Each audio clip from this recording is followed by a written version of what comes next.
بسم الله الرحمن الرحيم والعاديات ضبحا فالموريات قدحا فالمغيرات صبحا فأثرن به نقعا فوسطن به جمعا إن الإنسان لربه لكنود وإنه على ذلك لشهيد وإنه لحب الخير لشديد أفلا يعلم إذا بعثر ما في القبور وحصل ما في الصدور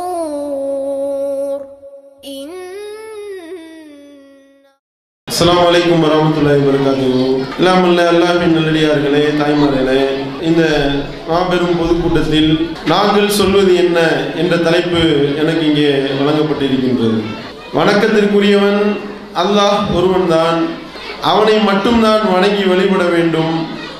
அனைத்தையும் அடக்கி ஆளக்கூடிய சர்வ வல்லமையும் ஆற்றலும் பெற்ற ஏகன் ஒரே ஒருவன்தான் என்பதையும் நபிகள் நாயகம் ஸல்லல்லாஹு அலைஹி வஸல்லம் அவர்கள் அவனுடைய திருத்தூதராக இருக்கின்றார்கள்.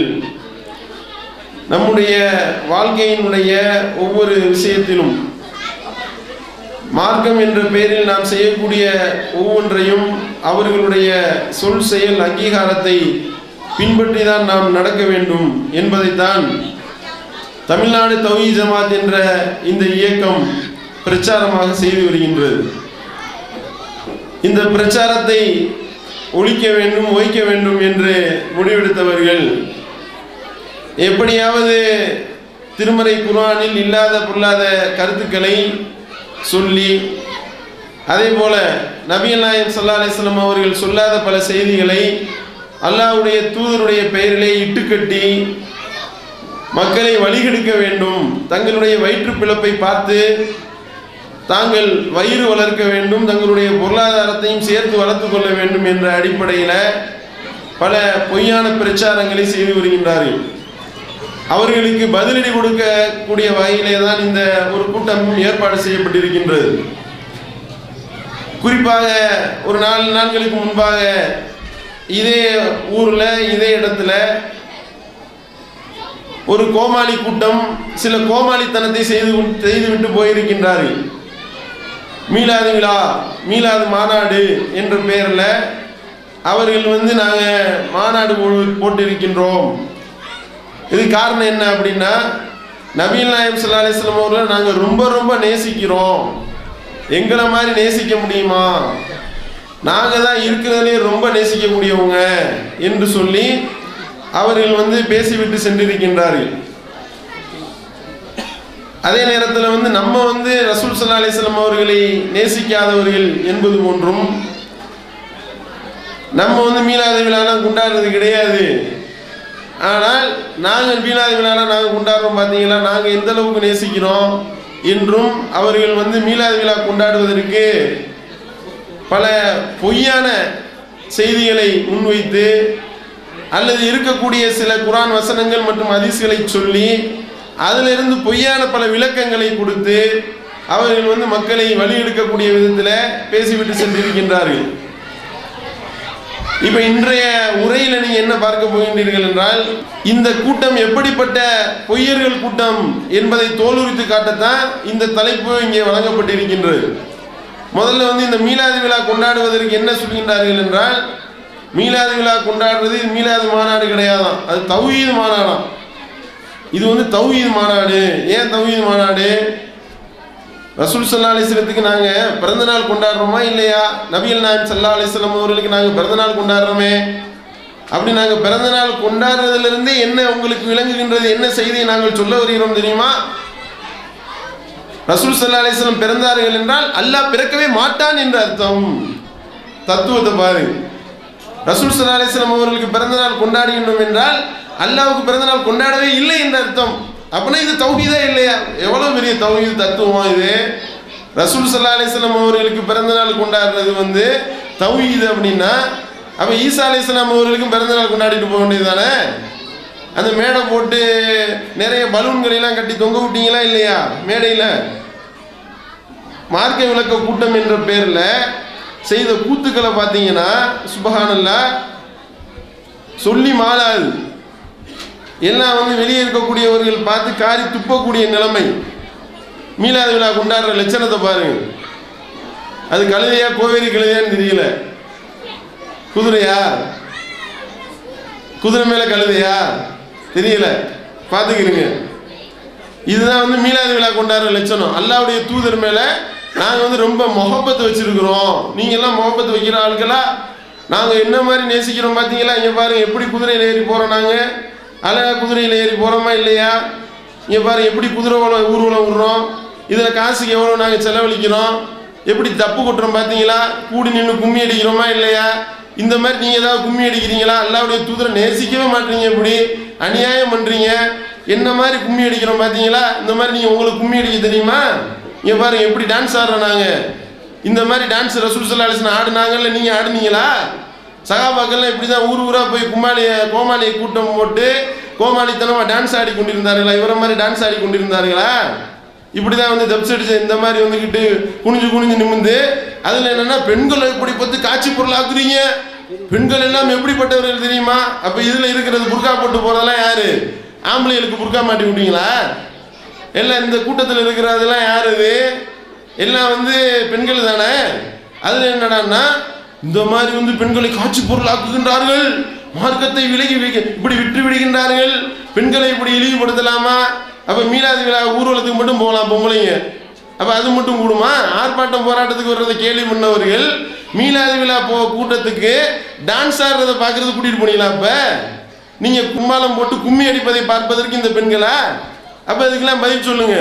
இது போன்ற விஷயங்களை எல்லாம் வைத்துக்கொண்டு கேட்டா இதுதான் வந்து நாங்க மீலாது மாநாடு போடுறோம் பாத்தீங்களா? இப்படிதான் ரசூல் ஸல்லல்லாஹு அலைஹி வஸல்லம் பலூன் கட்டி அழகான முறையில் மீலாது விழா கொண்டாட சொன்னாங்களா? இப்படி வந்து பலூன் கட்டி போட்டு வந்து ரசூல் ஸல்லல்லாஹு அலைஹி வஸல்லம் இப்படி நடுவில் தலப்பா கட்டி உட்கார்ந்துருந்தாங்களா? என்ன சொல்ல வர்றீங்க? நீங்க சொல்ற வந்த செய்தி என்ன? அதே மாதிரி வந்து இப்படிதான் ரசூல் ஸல்லல்லாஹு அலைஹி வஸல்லம் மஸ்ஜித் நபவியை திறக்கும் போது இப்படிதான் வந்து ரிப்பன் வெட்டினாங்களோ? ரசூல் ஸல்லல்லாஹு அலைஹி வஸல்லம் கஅபத்துல்லாஹ்க்குள்ள நுழைஞ்சாங்களே மக்கா, ஃபத்ஹு மக்கா, அதுல இப்படிதான் ரிப்பன் வெட்டினாங்களா? அப்போ வந்து இதுக்கு இங்கே பாரு, இதுதான் வந்து மீலாது விழா கொண்டாடுற லட்சணம். இப்படி ரிப்பன் வெட்டி மீலாது விழா கொண்டாடக்கூடிய லட்சணத்தை பாருங்க. அதோடு மட்டும் இல்லாமல் சீரியல் செட்டு. நபிகள் நாயகம் ஸல்லல்லாஹு அலைஹி வஸல்லம் உடைய காலத்தில் ரசூல் ஸல்லல்லாஹு அலைஹி வஸல்லம் அவர்கள் எப்படிப்பட்ட ஏழ்மை நிலையில் வாழ்ந்தார்கள் தெரியுமா? அவங்க வந்து 3 மாதங்கள் தொடர்ச்சியாக அவங்களுடைய வீட்டில் அடுப்பு பற்ற வைக்கப்படவில்லை. அந்த அளவுக்கு சாப்பாடு இல்லாமல் இருந்தார்கள். ஒரு பிறை பார்ப்போம், அடுத்து இன்னொரு ஒரு பிறை பார்ப்போம், அடுத்தும் ஒரு பிறை பார்ப்போம், 3 பிறை பார்த்து விடுவோம். எங்களுடைய வீடுகள்ல அடுப்பு பற்ற வைக்கப்பட்டிருக்காது என்று அல்லாஹ்வுடைய தூதர் அவருடைய மனைவி சொல்றாங்களே. அப்படி வறுமையில வாழ்ந்த அல்லாஹ்வுடைய தூதர் அவர்கள் இப்படித்தான் மஸ்ஜித் நபவியில லைட்டு போட்டாங்களா? வீண் விரயம் செய்ய சொல்லி இப்படிப்பட்ட வீண் விரயங்கள் செய்து விட்டு கேட்டா நாங்க மீலாது மாநாடு போடுறோம், மீலாது விழா கொண்டாடுகின்றோம் என்று சொல்லி இப்படி அதுல விதவிதமான லைட்டு. இப்படிப்பட்ட வீண் விரயம் செய்யக்கூடியவர்களை பத்தி அல்லாஹ் என்ன சொல்லி காட்டுறான்? வீண் விரயம் செய்யக்கூடியவர்கள் ஷைத்தானுடைய சகோதரன் என்று அல்லாஹ் சொல்லி காட்டுகின்றானே. இப்படி வந்து சீரியல் செட்டு போட்டு பணத்தை நாசமாக்கி இதுக்கு பேர் தான் வந்து மீலாது விழாவா? ரசூல் ஸல்லல்லாஹு அலைஹி வஸல்லம் மேல உள்ள முஹப்பத்தை வெளிப்படுத்துறீங்களோ? இந்த மாதிரி இப்படிப்பட்ட காசை கரியாக்குவதற்கு பேர் தான் மீலாது விழா என்றால், இது வந்து மீலாது விழா என்ற பேரில் அடிக்கக்கூடிய கூத்துக்கள், நீங்க அடிச்ச கூத்துக்கள் இதெல்லாம் அது மீலாது விழா என்பது மார்க்கத்துக்கு முரணானது. ரசூல் ஸல்லல்லாஹு அலைஹி வஸல்லம் அவர்கள் அப்படி சொல்லி தரவில்லை. இது போன்று வந்து என்னுடைய பிறந்த நாளை கொண்டாடுங்கள் என்று சொல்லவில்லை. நபிகள் நாயகம் ஸல்லல்லாஹு அலைஹி வஸல்லம் அவர்கள் முதல்ல நபி ஆனாங்களே, அதை அல்லாஹ் கண்ணியப்படுத்துறான். அவங்க ஒரு மனிதன் என்ற ரீதியில தான் பிறந்தாங்க, மனிதனாகத்தான் வளர்ந்தாங்க. 40வது வயதுல தான் அல்லாஹ் அவர்களுக்கு நேர்வழி கொடுத்தான். அல்லாஹ் சொல்லி காட்டுறானா இல்லையா? வவஜதக வால்லன் ஃபஹதா, உம்மை வழி தவறியவராக கண்டு உம்மை நான் நேர்வழியில் செலுத்தவில்லையா என்று அல்லாஹ் கேள்வி எழுப்புகின்றான். இன்னொரு இடத்துல அல்லாஹ் சொல்றான், நபியே உமக்கு வந்து வேதம் என்றால் என்னவென்றோ ஈமான் என்றால் என்னவென்றோ இதுக்கு முன்னாடி தெரியாது. அப்படி அறியாதவராகத்தான் நீர் இருந்தாய் என்று அல்லாஹ் சொல்லி காட்டுகின்றான். அவங்க மனுஷனா இந்த உலகத்தில் பிறந்தது பெருசா அல்லது நபியாக ஆனார்களே அது பெருசா? நபியாக ஆக்கப்பட்டது தான் அல்லாஹ்வுடைய கண்ணியம். அதை அல்லாஹ் கொண்டாட சொல்றான். ஒவ்வொரு வருஷமும் கொண்டாடுறோமா இல்லையாங்க? இன்னா அன்சல்னாஹு ஃபீ லைலத்துல் கத்ர் வமா அத்ராக மா லைலத்துல் கத்ர் லைலத்துல் கத்ரி கைரும் மின் அல்ஃபி ஷஹர். அந்த மகத்துவமிக்க இரவு, அந்த இரவுல தான் இந்த திருமறை குர்ஆனை இறக்கி அருளினோம் அல்லாஹ் சொல்லி காட்டுகின்றான். அந்த இரவு எந்த மாதத்தில் இருக்கின்றது? ஷஹ்ரு ரமலான் அல்லதி உன்சில ஃபீஹில் குர்ஆன். அந்த ரமலான் மாதத்தில் தான் இந்த குர்ஆனை இறக்கி அருளினோம். அந்த முதல்ல ஜிப்ரீல் அலைஹிஸ்ஸலாம் அவர்கள் வந்து ரசூல் ஸல்லல்லாஹு அலைஹி வஸல்லம் அவர்களை கட்டி பிடிச்சி ஓதுங்க, நீர் ஓதுவீராக. இக்ரா பிஸ்மி ரப்பிக்கல்லதி ஹலக் ஹலக்கல் இன்சான மின் அலக் இக்ரா வ ரப்புக்கல் அக்ரம் என்று ஓதிட்டு போனாங்களே, அந்த நாள் தான் மகத்துவமிக்க நாள். அல்லாஹ்வுடைய தூதரவர்கள் இந்த பூமியில பிறந்தது மனிதனா பிறந்தார்கள். மனிதன் என்ற ரீதியில் அவங்க பிறந்தது வந்து பெரிய பெரிய மகத்துவம் மிக்கதா? யாரு சொன்னா? அல்லாஹ்வே சொல்லலையே, அல்லாஹ் அதை பெருசா ஆக்கலையே. இன்னும் சொல்ல போனா பின்னாடி இஜ்ரி ஆண்டு துவங்குறதுக்காக இஜ்ரி ஆண்டுன்னு 1 2 3 போட்டோமே ஆண்டு வருஷம். உமர் ரலியல்லாஹு அன்ஹு அவங்க தலைமையில் எல்லா சஹாபாக்களும் கூடினாங்க, கூடி எல்லாம் பேசினாங்க. எந்த வருஷத்துல இருந்து நம்மளுடைய ஆண்டு கணக்கை இஸ்லாமிய ஆண்டு கணக்கை துவக்கலாம் என்று பேசப்படும் பொழுது ரசூல் ஸல்லல்லாஹு அலைஹி வஸல்லம் அவருடைய பிறந்த தினத்தை பத்தி யாருமே கன்சிடரே பண்ணல. சஹாபாக்கள் எல்லாம் அப்படித்தான் இருந்தார்கள். இவர்கள் என்னமோ எங்களுக்கு வந்து ரசூல் ஸல்லல்லாஹு அலைஹி வஸல்லம் மேல ரொம்ப பாசம் வந்துருச்சு, பொத்துக்கிட்டு ஊத்துது, பீறிக்கிட்டு பாயுது என்று சொல்லி இது போன்ற அனாச்சாரங்களையும் அக்கிரமங்களையும் வீண் விரயங்களையும் ஷைத்தானுடைய சகோதரர்களாக இருக்கக்கூடிய வேலைகளை செய்துவிட்டு கேட்டா நாங்க தான் ரசூல் ஸல்லல்லாஹு அலைஹி வஸல்லம் மேல ரொம்ப முஹப்பத்து கொண்ட ஆள்க என்று சொல்கின்றார்கள் என்றால் இதுதான் முஹப்பத்து வைக்கிற லட்சணமா என்று இவரிடத்துல முதல்ல கேட்க விரும்புகின்றோம். முதல் கேள்வி. அடுத்து சரி, அதுக்கு வந்து இந்த ரசூல் ஸல்லல்லாஹு அலைஹி வஸல்லம் சாதாரண மனுஷனா? அவங்க வந்து எப்படிப்பட்ட ஒரு பயங்கரமான ஆள் தெரியுமா? அவங்க மகத்துவம் மிக்கவர்கள் தெரியுமா? அப்படின்ட்டு அது ஒரு நீண்ட உரையை எழுத்துறாரு. இதை நாங்கள் மறுத்தோமா?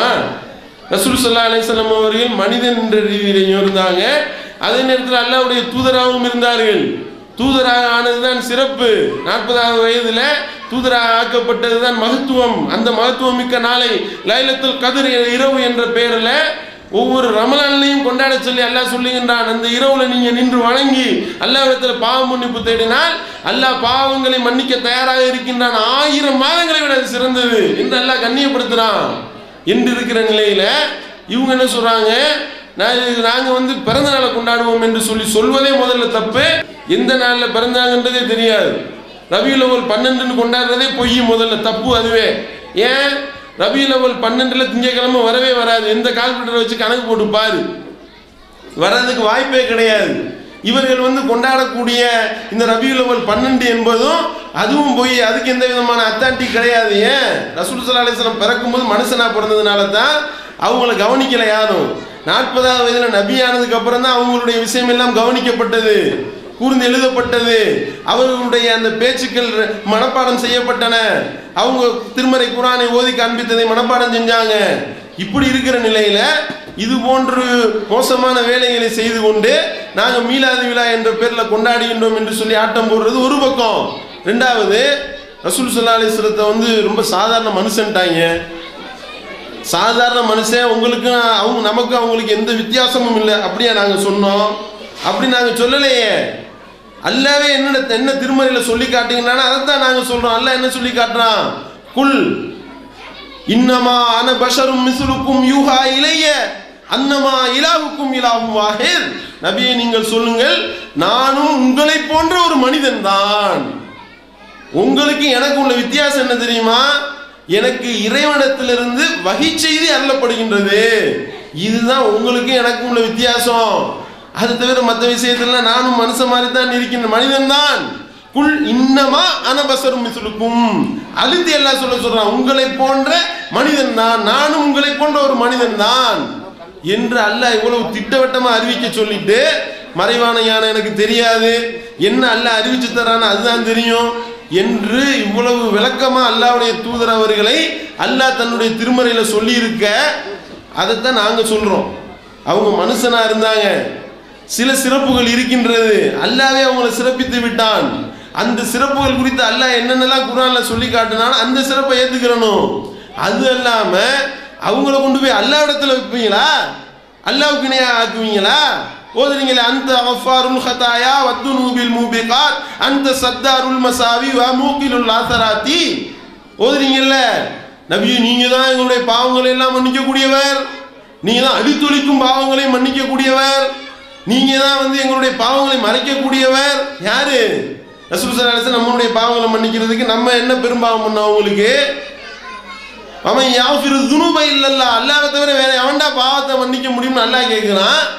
இவங்க உட்கார்ந்துக்கிட்டு பள்ளிவாசல்ல உட்கார்ந்துக்கிட்டு அந்த கஃபாருல் ஹதாயா நீங்க தான் பாவத்தை மன்னிக்க கூடியவர் என்று சொல்கின்றார்கள் என்றால் நம்மளுடைய பாவத்தை நீ ஓதுறிய, நீ பள்ளிவாசல்ல உட்கார்ந்து நீ ஓதுறிய, நீ என்ன பாவம் செஞ்ச? அல்லாஹ்வுடைய தூதருக்கு என்ன பெரும்பாவம் பண்ண? நீ மண்ணை விபச்சாரம் பண்ணிட்டு நீ வந்து இணை வச்சுட்டு அல்லாஹ்வுடைய தூதர்கிட்ட போய் பாவம் பண்ணி தேடுவியா? அல்லாஹ்ட்ட கேளு, அல்லாஹ் தருவான். அல்லாஹ் அப்படிதான் சொல்லி காட்டுறான், என்னிடத்துல கேளு நான் உனக்கு பாவம் பண்ணி வழங்குறேன் என்று சொல்லி அல்லாஹ் கூப்பிடுறான். என்னுடைய அடியார்களே அப்படின்னு அல்லாஹ்ட்ட போய் கேளு. எதுக்கு நீ வந்து அல்லாஹ்வுடைய தூதர்கிட்ட போய் கேட்குறீங்க? இது இணை வைப்பா இல்லையா? இப்படிப்பட்ட இணை வைப்பு தான் கூடாதுன்னு சொல்றோம். அல்லாஹ்வுடைய தூதரை வந்து மகிமைப்படுத்துவதாக சொல்லிவிட்டு அல்லாஹ்வுடைய தூதரை கொண்டு போய் அல்லாஹ்வுடைய இடத்திலேயே வைத்து விடுவது, அதைத்தான் அல்லாஹ்வுடைய தூதர் அவர்கள் எச்சரித்தார்கள். என்ன வந்து மரியமுடைய மகன் ஈசாவை வரம்பு மீறி புகழ்ந்ததை போன்று அந்த நசாராக்கள் புகழ்ந்தார்களே, அது போன்று நீங்கள் வரம்பு மீறி புகழ்ந்து விடாதீர்கள்.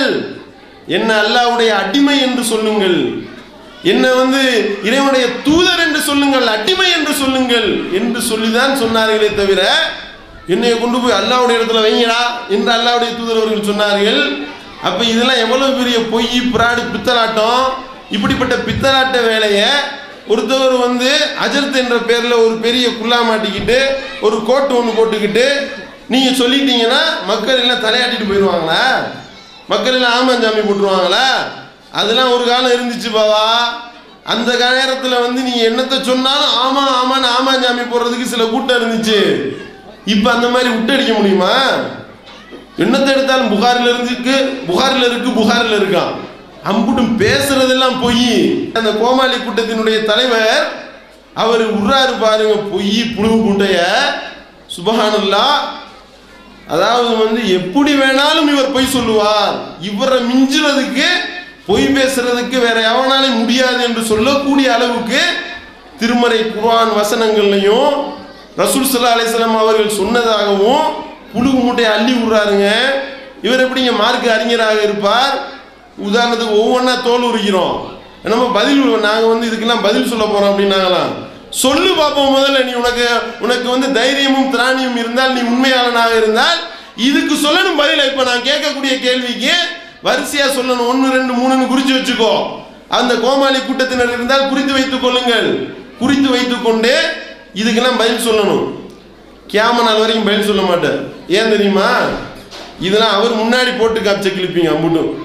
இப்போ நான் போட போற கிளிப்பிங்களா அவரை உட்கார வச்சுக்கிட்டு போட்டு ஹதீஸ்ல இப்படி இருக்கிறதா நீ பேசுறீங்கப்பா, இது எந்த ஹதீஸ்ல இருக்கு ஆதாரத்தை காட்டு, இது எந்த ஹதீஸ்ல இருக்கு ஆதாரத்தை காட்டு என்று சொல்லி டாரா கிழிச்சாரு பிஜே.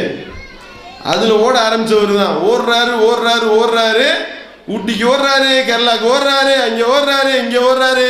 நீ சரியான ஆளா இருந்தா வா, 25 அரண்மனைக்காரன் தெரிவிக்கு வா பார்ப்போம்.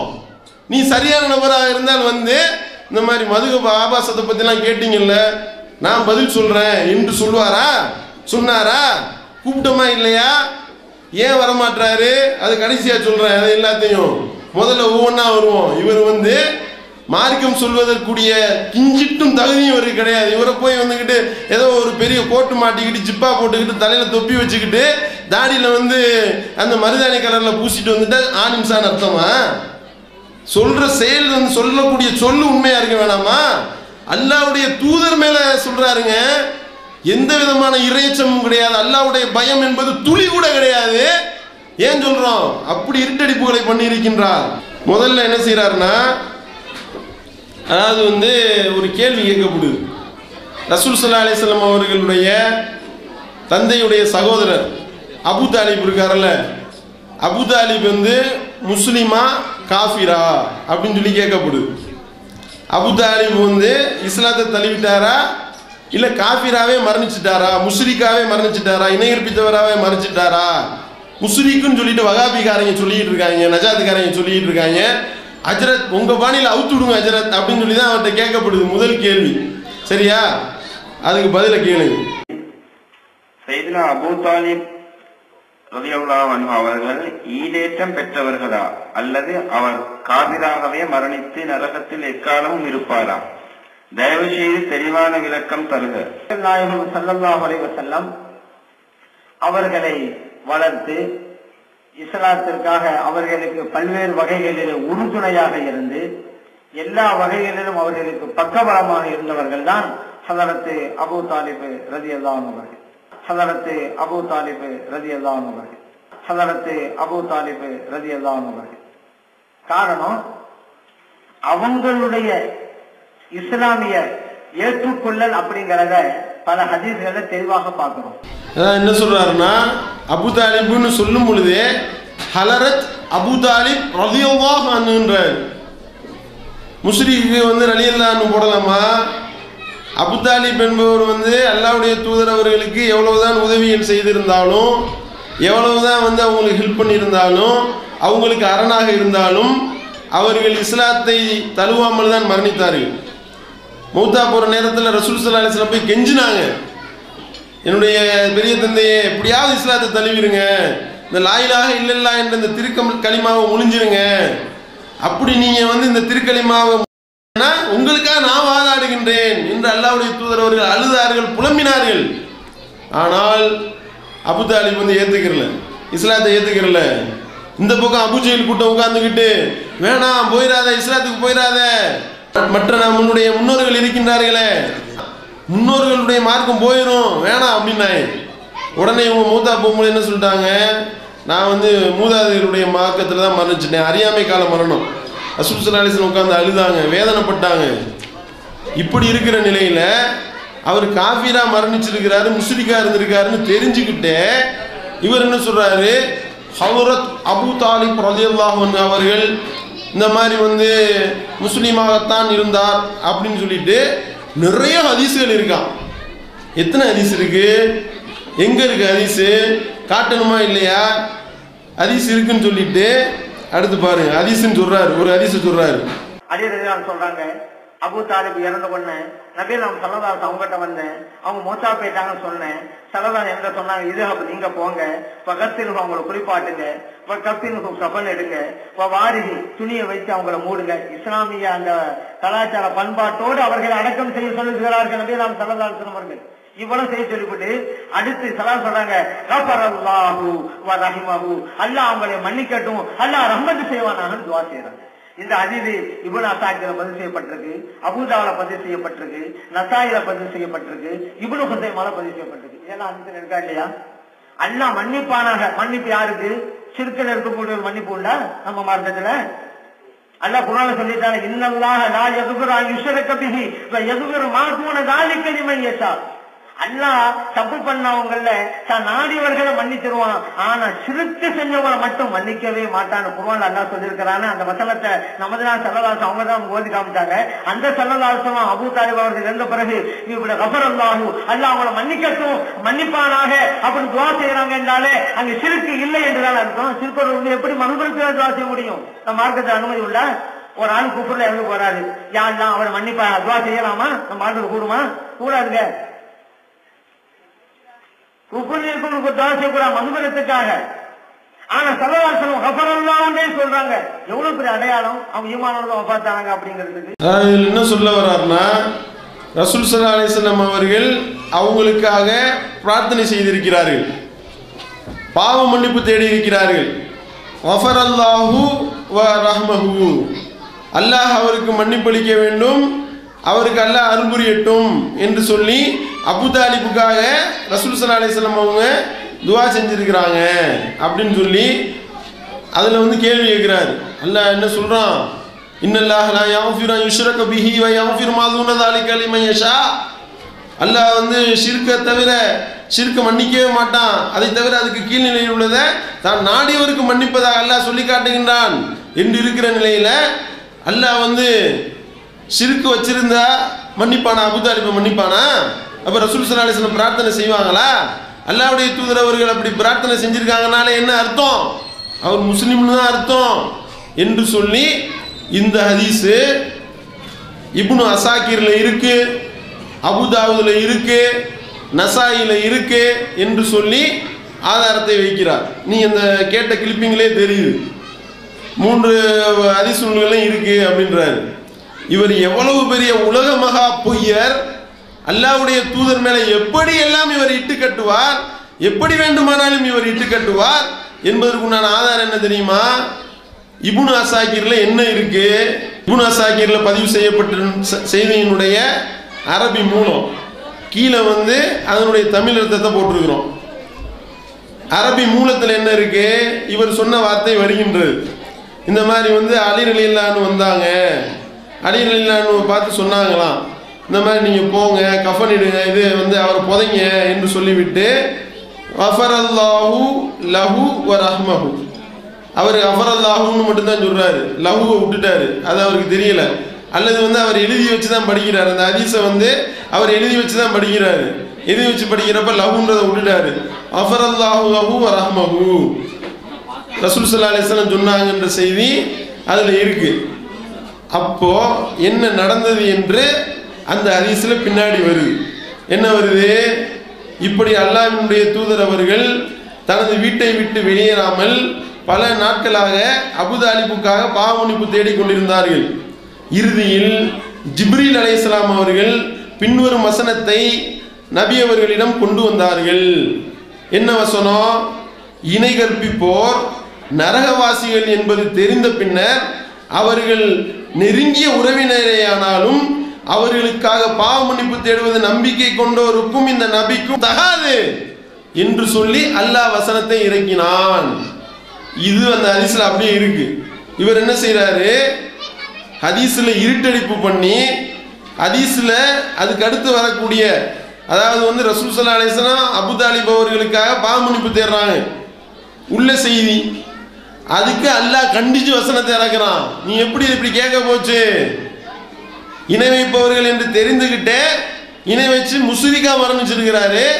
முஷ்ரிக்கா அவர் மரணித்த நிலையில அவருக்காக எப்படி நீ துவா செய்யலாம் என்று சொல்லி அல்லாஹ் அதற்கு தடை விதித்து அந்த வசனத்தை இறக்கி அருளினான். அத்தௌபா என்ற அத்தியாயத்தினுடைய 113வது வசனம் அருளப்பட்டது என்று இவர் எந்த இப்னு அசாக்கிர் சொல்றாரோ, எந்த ஹதீஸை மேற்கோள் காட்டினாரோ அதே ஹதீஸ்ல இருக்கு.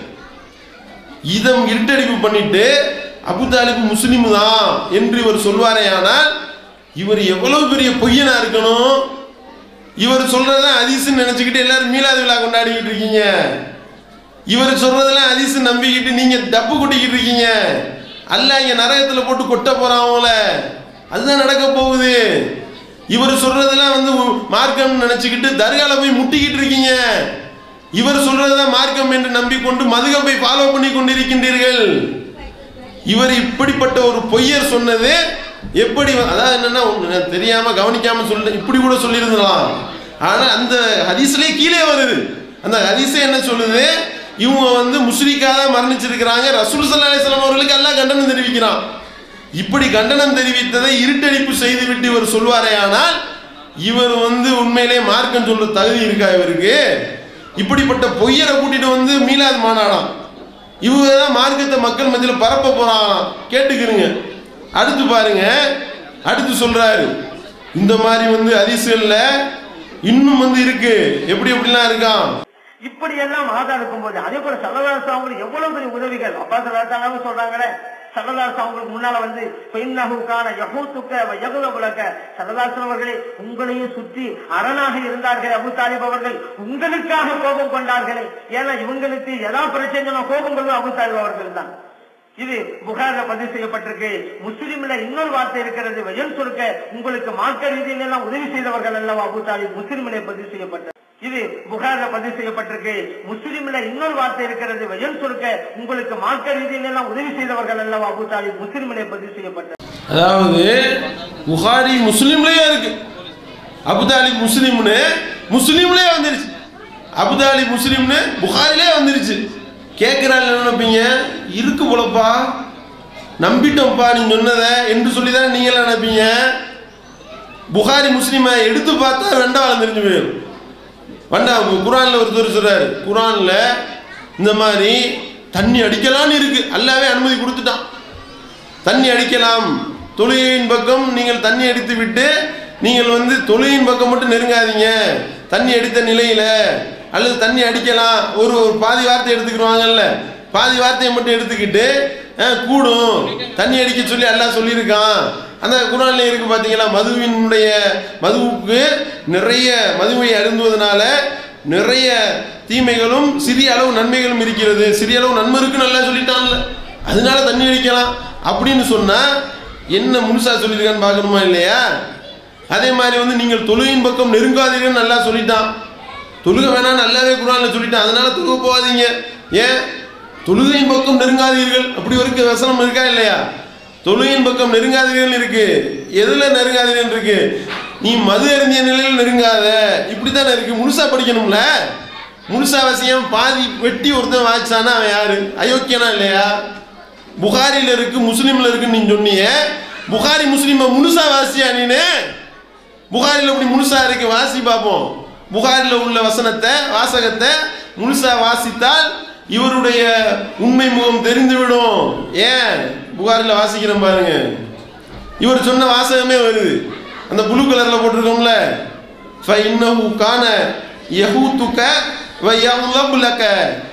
அவர் உங்களுக்கு உதவி செஞ்சாரு, உங்களுக்கு பாதுகாப்பு அரணாக இருந்தாரே.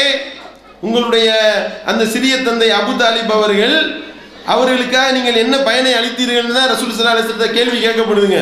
அதுக்கு தான் ரசூல் ஸல்லல்லாஹு அலைஹி வஸல்லம் பதில் கொடுக்குறாங்க. அல்லாஹ்வின் மீது ஆணையாக அவர்கள் உங்களை பாதுகாப்பவராகவும் உங்களுக்காக கோபப்படுபவராகவும் இருந்தார் அப்படின்னு சொல்லி கேட்குறாங்க. அப்போ ரசூல் ஸல்லல்லாஹு அலைஹி வஸல்லம் சொல்றாங்க, அவர் இப்போது கணுக்கால் வரை தீண்டும் நரக நெருப்பில் தான் இருக்கிறார். நான் மட்டும் இல்லை என்றால் அவர் நரகத்தின் அடித்தட்டில் இருந்திருப்பார். அவர் நிரந்தர நரகத்தில் தான் கிடக்கிறாரு. ஏதோ எனக்கு ஹெல்ப் பண்ணதுனால அவர் கணுக்கால் அளவுக்கு நரகத்தில் இருக்கிற கம்மியான நரக வேதனை அவருக்கு, எனக்கு ஹெல்ப் பண்ணதுனால. ஆனால் நரகம்தான், நிரந்தர நரகம்தான் என்று சொல்லி அல்லாஹ்வுடைய தூதர் அவர்கள் சொன்ன செய்தி புகாரில் பதிவு செய்யப்பட்டிருக்கு. இவர் என்ன சொல்றாரு, அபு தாலிப் முஸ்லீம்னு புகாரிலே இருக்கே, முஸ்லீம்லே இருக்கே, முஸ்லீம்னு என்று சொல்வார் என்றால் முஸ்லீம்ல என்ன வாசகம் வருது? முஸ்லீம்ல உள்ள வாசகத்தை சேர்த்து சொல்றாரு. முஸ்லீம்ல கூடுதலாக ரசூல் ஸல்லல்லாஹு அலைஹி வஸல்லம் அவர்களிடத்தில் ஒரு கேள்வியை கேட்டாங்க. அவர்கள் உங்களுக்கு உதவி செய்யக்கூடியவராக இருந்தார் என்று சொல்லி முஸ்லீம்ல இருக்கே அப்படின்னா முஸ்லீம்ல எப்படிதான் வருது? அபு தாலிப் தங்களை பாதுகாப்பவராகவும் தங்களுக்கு உதவி செய்வதாக இருந்தாரே, அது அவருக்கு பயனளித்ததா என்று அப்பாஸ் ரலியல்லாஹு அன்ஹு அவங்க கேட்கிறாங்க. அதற்கு ரசூல் ஸல்லல்லாஹு அலைஹி வஸல்லம் சொன்னாங்க, ஆம், அவரை நான் நரகத்தின் பிரதான பகுதியில் கண்டேன். உடனே அவரை அங்கிருந்து கணுக்கால் வரை தின்னும் நரக நெருப்பிற்கு அப்புறப்படுத்தினேன். நல்லா துவா செஞ்சு கொஞ்சம் நரகனை குறைக்க வேணா செய்யலாமே ஒழிய நிரந்தர நரகம் தான் இருக்கு, அதுல எந்த மாற்று கருத்தும் இல்லை என்று அல்லாஹ்வுடைய தூதர் அவர்கள் சொல்லி இருக்க, இவர் என்ன செய்யறாரு? இல்ல ஒரு முஸ்லீம்ல இருக்கு ஹதீஸ்னா, இந்த புகாரி முஸ்லீமை பார்க்காதால என்ன நினைப்பீங்க? இங்க பாடுறா நஜாத்துக்காரங்க பொய் சொல்றாங்க, அபு தாலிப் முஷ்ரிக்ன்றாங்க. இங்க பாடுறா புகாரிலே இருக்கான் முஸ்லீம்லே இருக்கான் முஸ்லீம்னு அவரு எவ்வளவு பொய் பேசுறாரு பத்தியா பிஜே. அதே மாதிரி இங்க இருக்கக்கூடிய நிர்வாகிகள் எல்லாம் இப்படித்தான்ப்பா பேச்சாளர் எல்லாம் பொய்யத்தான் பரப்புறாங்க நினைப்பீங்களா இல்லையாங்க? உண்மையான ஆளா இருந்தா பொதுக்கூட்டம் பதில் போட போறோம்னு சொன்னீங்கல்ல, இதுக்கு சொல்லு பதில. முதல்ல இதை 2 நாளா கேட்டோம், வாயை துறக்கல, வாயை மூடிக்கொண்டு குத்துக்கல்லாட்டம் தான் உட்கார்ந்து இருந்தார் பிஜே முன்னாடி குறியே. அதுல ஓட்டம் எடுத்தவர் தான், திருப்பி அந்த ஹதீஸை கேட்டாலும் கேட்பாங்கன்னு ஓடினவர் தான், இது வரைக்கும் வர மாட்டாரு. இதுதான் உண்மையான நிலைமை. அதே மாதிரி அபுதாவுல இருக்கு சொன்னாரா, அபுதாவுது இப்னு அசாக்கிர் நசாயின்னு சொன்னாரா, அபுதாவுல வருது பாருங்க. என்ன வருது? அலி ரலியல்லாஹு சொல்றாங்க, என்ன சொல்றாங்க? இன்ன அம்மக்க ஷைஹல் வால்ல கதுமாத், உங்களின் சிறிய தந்தையான வழிகட்ட முதியவர் இறந்து விட்டார். தெளிவா சொல்றாங்க. வழிகேட்டின் பக்கம் இருந்த உங்களுடைய சிறிய தந்தை அபு தாலிப் அவர்கள் ஒரு முதியவராகவும் இருந்தாரு, மூத்தா போயிட்டாரு, வழிகேட்டில் இருந்தாரு வழிகேட்டில் இருந்தேன் இவ்வளவு தெளிவா வருது. அபுதாபுல வருதா இல்லையா? அதே மாதிரி அபுதாபுல பதிவு செய்யப்பட்டிருக்கு, அபுதாபுல பதிவு செய்யப்பட்டிருக்கு, முஸ்லிக்குன்னு பதிவு செய்யப்பட்டிருக்கு, அதை சொல்லு நீனு. அதை விட்டு இருட்டடிப்பு செய்கின்றாய் என்றால் அதே மாதிரி பாருங்க. அடுத்து நசாயில சொன்னார்ல, நசாயில இருக்குன்னு, நசாயில இருக்கு இன்ன அம்மக்க ஷைஹுல்லாஹ், உங்களுடைய வழிகட்ட அந்த சிறிய தந்தை மௌத்தா போயிட்டாரு, அப்படிதான் இருக்கின்றது, அலிகள் இல்லான்னு சொன்னாங்கன்னு இருக்கு. இன்னொரு இடத்துல நசாயி சொன்னார்ல, நசாயி இன்னொரு இடத்துல பதிவு செய்யப்பட்டிருக்கு, கால இன்னஹு மாத்த முஷ்ரிகன், அவர் முஸ்லிக்காவே மௌத்தா போயிட்டாரு, அலிகள் இல்லான்னு சொன்னாங்களாம். அப்ப நாங்க முஸ்லிம் அபுதாலிப முஸ்லிக்குன்னு சொல்றவன் உள்ள அயோக்கியன் அநியாயக்காரன் சொல்லியா இல்லையா? அப்ப சொல்லு பார்ப்போம், சரியான ஆளா இருந்தா அலிகள் இல்லான்னு சொல்லு, ரசூல் ஸல்லல்லாஹு அலைஹி வஸல்லம் சொல்லு பார்ப்போம். அப்ப இப்படிதான் சாம்பிள் தான் ஒண்ணு. இந்த மாதிரி பொய் சொல்றதுல ஹதீஸ்கள்ல பொய் சொல்றதுல இவ்வளவு மிஞ்ச ஆள் கிடையாதுங்க. ஹதீஸ்கள்ல இருட்டடிப்பு செய்யறதுல யாருக்கு யார் முதலிடத்தில் வருவது அப்படின்னு போட்டி வச்சோம்னா எல்லாத்தையும் தூக்கி சாப்பிட்டு முதலிடத்துல வந்துருவாரு. அப்படிப்பட்ட ஒரு பொய்யர் தான் இவரு. இவரை கொண்டு போய் நான் அஜர்த்தாக நாங்கள் வைத்திருக்கிறேன் ஆலிம் சா என்று சொல்கின்றார்கள் என்றால் இப்படி சொல்லக்கூடியவர்கள் சிந்திக்க வேண்டும். இப்படிலாம் கூட்டிட்டு போய் செலவு பண்ணி மேடையை போட்டு இப்படி பொய்யை பரப்ப விட்டீங்கன்னா உங்களுக்கும் அந்த பொய்யரை வைத்து பயன் பண்ண வைத்த பாவம் சேருமா இல்லையா? அந்த சகோதரர்கள் சிந்திக்கணுமா இல்லையா? உங்களுக்கு தெரியாது. இங்க கூட்டிட்டு வந்த கூட்டம் போட்ட சகோதரர்கள் அப்பாவிகள், அவங்களுக்கு புகாரியும் தெரியாது, முஸ்லீமும் தெரியாது, அபுதாவும் தெரியாது, இப்னு அசாக்கிரும் தெரியாது, நசாயும் தெரியாது. எடுத்து சொல்றோம்ல, இதை கேட்டோமா இல்லையா? பதில் சொன்னாரா? அப்ப எப்படிப்பட்ட பொய்யர் என்பதை தெரிந்து கொள்ளுங்கள். அதுக்கடுத்து பார்த்தா இன்னும் எவ்வளவு எல்லாம் பொய்ய துணிஞ்சு சொல்றாருன்னு பாருங்க. இப்ப பாருங்க, அடுத்த புருடா, அவர் விட்ட புருடால அடுத்து பாருங்க. ஃபர்ஸ்ட் என்னன்னா, அந்த கபரை எல்லாம் இடிச்சு தரமட்டமாக்க சொல்லி ரசூல் ஸல்லல்லாஹு அலைஹி வஸல்லம் சொன்னாங்கல்ல, அதுக்கு வியாக்கியானம் கொடுக்குறாரு. ரசூல் ஸல்லல்லாஹு அலைஹி வஸல்லம் அவர்கள் கபரை இடிக்கவா சொன்னாங்க? கபறுகள் எல்லாம் இடிக்க சொல்லி சொல்லவில்லை. அலிகளில் கூப்பிட்டாங்களாம், அலியே வா அப்படின்னு கூப்பிட்டு எல்லா கபரையும் அழகுபடுத்திட்டு வாப்பா, போய் நல்லபடியா பூசி அழகா நீ கபரு கட்டிட்டு வா என்றுதான் அலிகளில்லான் அவர்களுக்கு அல்லாஹ்வுடைய தூதர் அவர்கள் கட்டளையிட்டார்கள். ஏன்? அந்த ஹதீஸ்ல சவ்வாஹா என்றுதான் வருகிறது. சவ்வாஹானா என்ன? அழகுபடுத்துதல்.